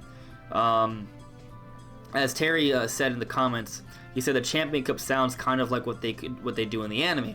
Right, they make it sound a little bit more like the anime, which is also interesting, and I do wonder if what's going to happen in the anime with the tournament bracket might be somewhat similar to what they're sort of thinking with the video games, the tournament bracket in the video games, how that could maybe relate to something that's going on in the anime. Because there is supposed to be a connection between the two. So it's interesting to say the least. See what Jugs McGee is saying here. I think since the game is sports themed, there will be seedings like the NBA playoffs, in this case, past gym leaders or rivals. Yeah, and you're going to have more of an opportunity to fight previous trainers.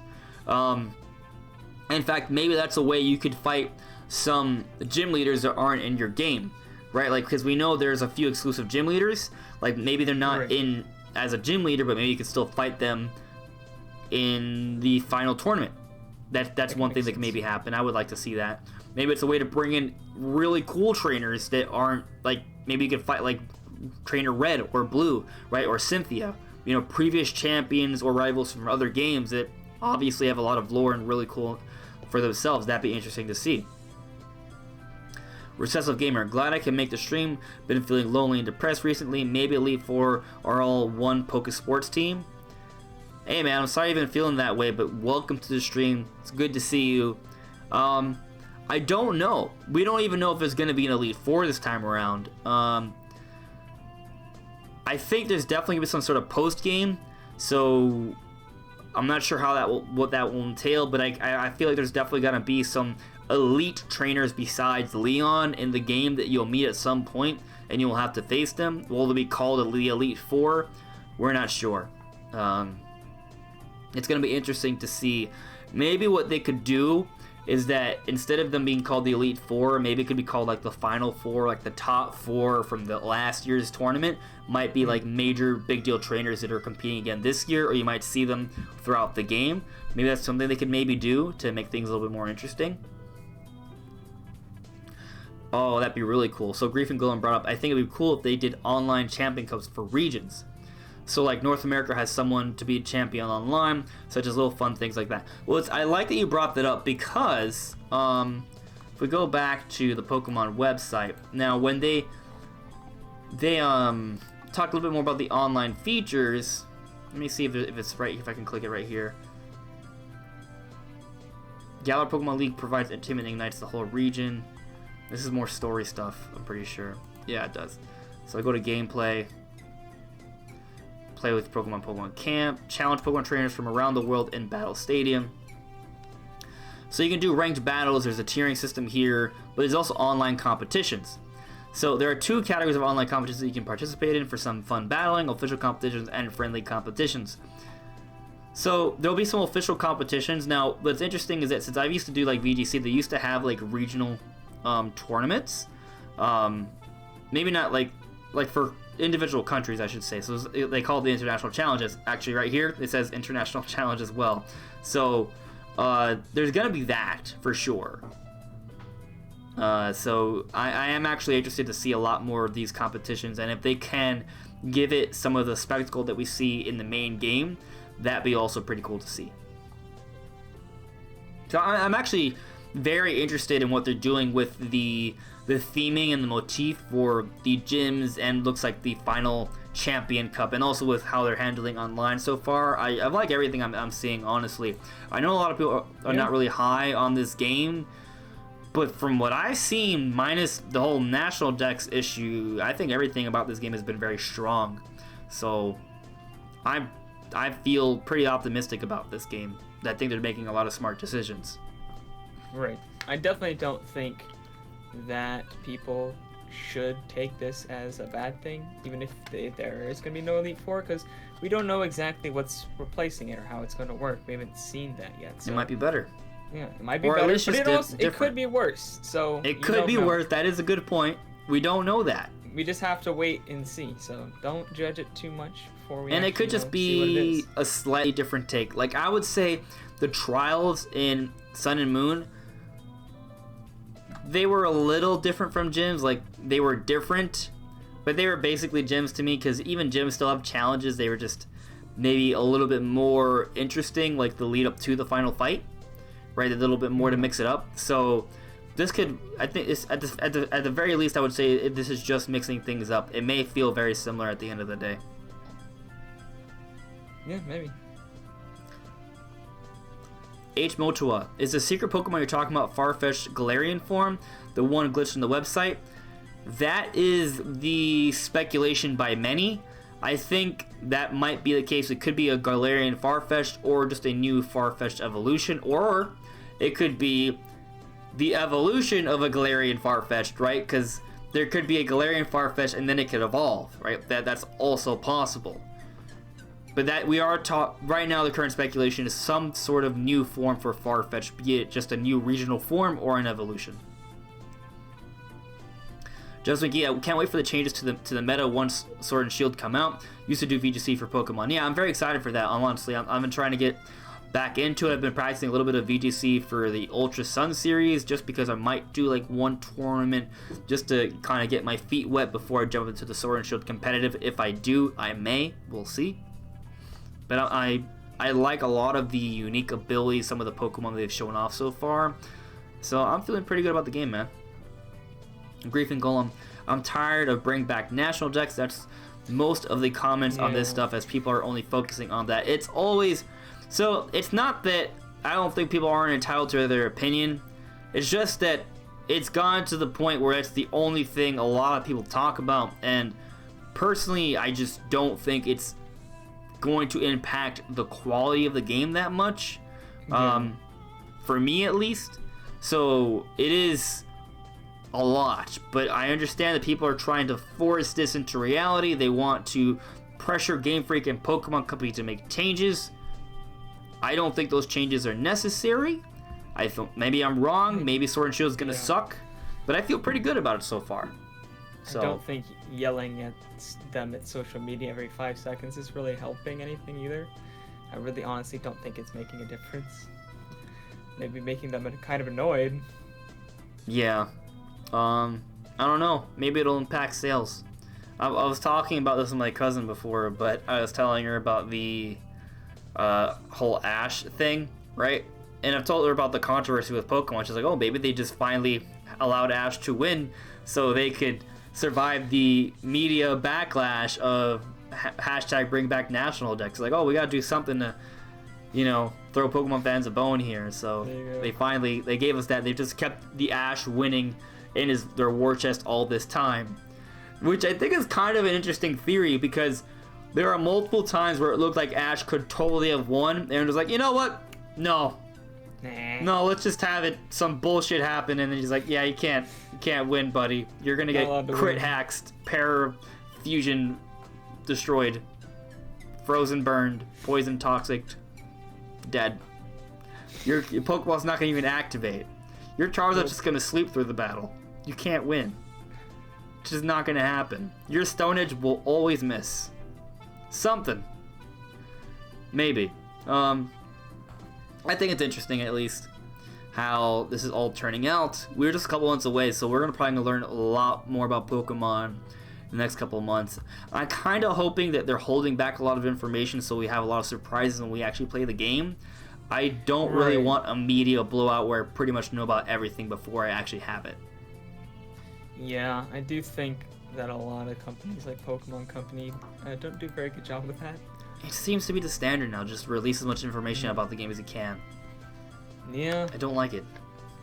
Like, I like being entertained with information, but I just wish it was more limited. And I would say what they're doing with Sword and Shield right now seems perhaps the right way to do it, assuming there's still a lot more Pokemon and things to show off once the game comes out.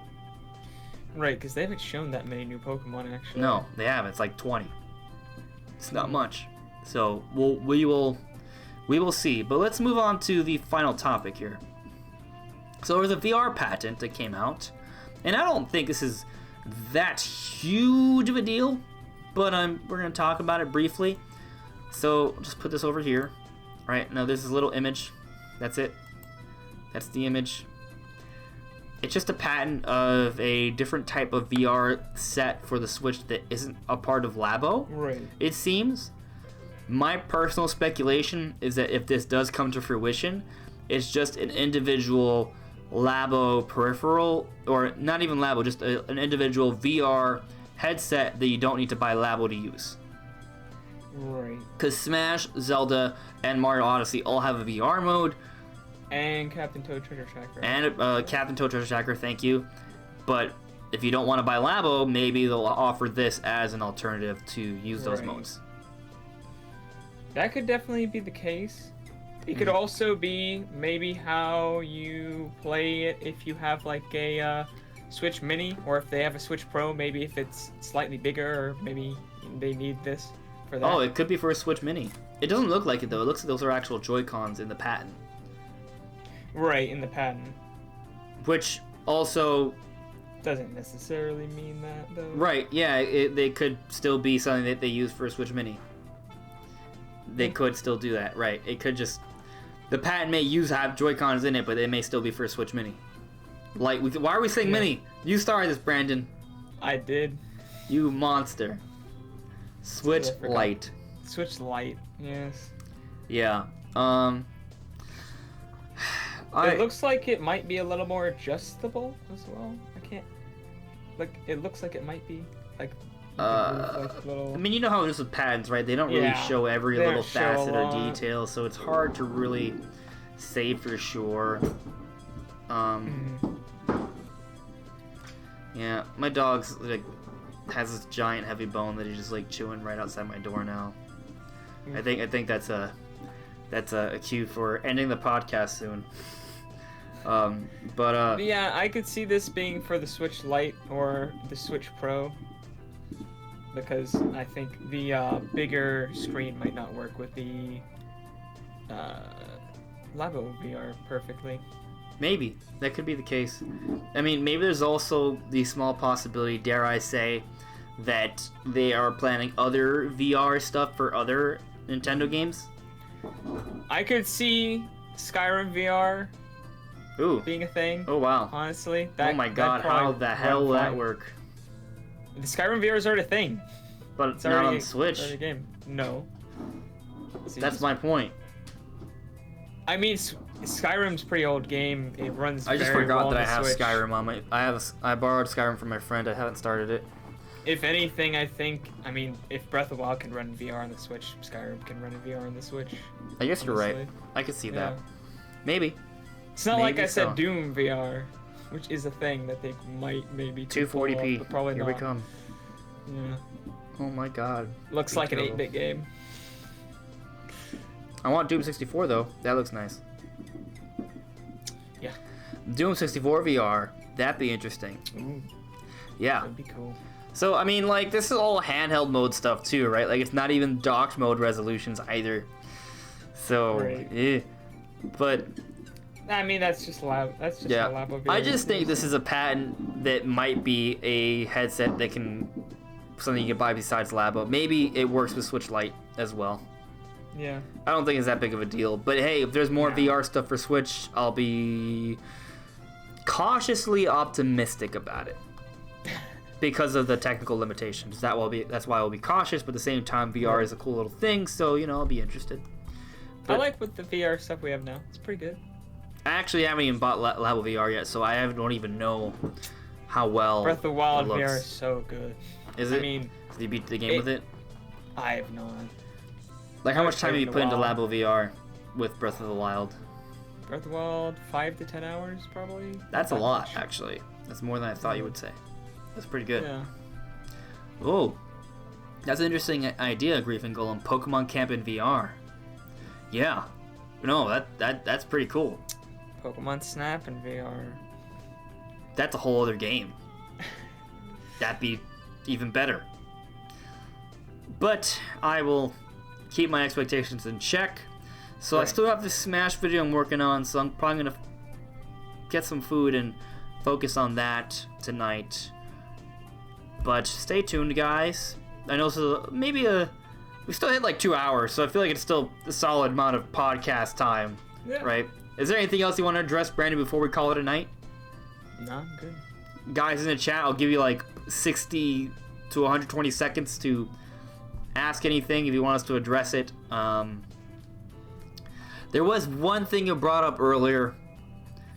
I don't remember what it was. I'm pretty sure it was Zelda related. Actually, it wasn't you, Brandon. It was someone in the chat just asking about Breath of the Wild 2. We've talked about this several times, but, you know, Breath of the Wild 2, where do you still feel confident it's coming out this holiday season? Yeah, 2020? Yeah. Yeah. I said this holiday season. I meant, 2020 holiday season. Right. I'm still pretty confident in it. I don't think there's any reason to believe that it won't be able to come out in 2020. Right. There's obviously not that much information suggesting it will either. Obviously, there's speculation, that you can, all the reasons we've said in the past. Yeah. But I still think it's coming holiday 2020. I don't have any reason to doubt that. Okay. I mean, so like my thing simply is that they showed off Xenoblade Chronicles Definitive Edition at the Direct, and the thing about that isn't so much that doesn't mean it can't happen. It just is that that's one more game we know that is coming out next year, right? And because of the history of Xenoblade games, it may be their December game, right? Mm-hmm. But at the same time, I'll say that it's possible it doesn't come out in December. It's possible it comes out this summer. Right. Because that would be the anniversary, the 10-year anniversary for Xenoblade, if I'm not mistaken. So that might... Yeah. And it is, at the end of the day, it's a remake, so maybe they don't really need to have it come out at the end of the year. Hard to say. Yeah. I mean, also because I speculated that Mario Odyssey 2 is in development, and it'll be announced and come out next year as well, right? I guess it is theoretically possible that all those games could come out next year. That'd be nuts. Especially if somehow Bayonetta 3 also comes out next year, No More Heroes 3 comes out next year, Animal Crossing we know is coming out next year. That's a lot. Yeah. Some big hitters. Imagine if they finally show off Metro Prime 4 gameplay next year. There's no way it's coming out next year, but if they at least show off gameplay at E3, that'd be crazy. I really doubt that they would show off gameplay next E3, but whatever. Dude, can you imagine E3 with Xenoblade, Metroid, Zelda, and Mario? It'd be one hell of an E3. How do you top last year's E3? That's the only way. Yeah.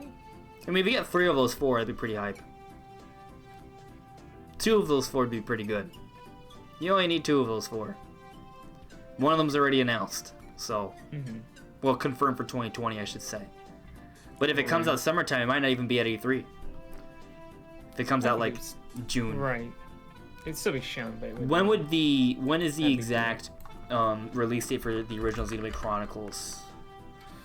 Just to see, like, if they're trying to aim for like an anniversary release. June 10, 2010, which would be right around E3. Yeah. Man, that'd be. I'm looking forward to this. I'm looking forward to this, guys. Really excited for Xenoblade Chronicles Definitive Edition. Oh yeah. Anyway, I will not forget that Echo video idea, Grief and Golem. That's a good idea. And Computer Roach has said more Fatal Fury and King of Fighters. That is a series that you should all consider, I think, because it has a lot of history and something I should play more of. I haven't played it in years, so there's some Neo Geo ones on the Fatal Fury on the Switch eShop, so we can at least try that out. But yeah, guys, thanks so much for listening and watching. That's Brandon Full About Nintendo. The link to his channel is in the description below. Leave a like, I'd appreciate it. I won't cry as much when I see the analytics later. Stay tuned for my Smash video tomorrow. Been editing this for way too long, but hopefully you guys like it when it drops. It's gonna be a lot, but yeah. Anyways, take care everyone. See you later. Bye guys.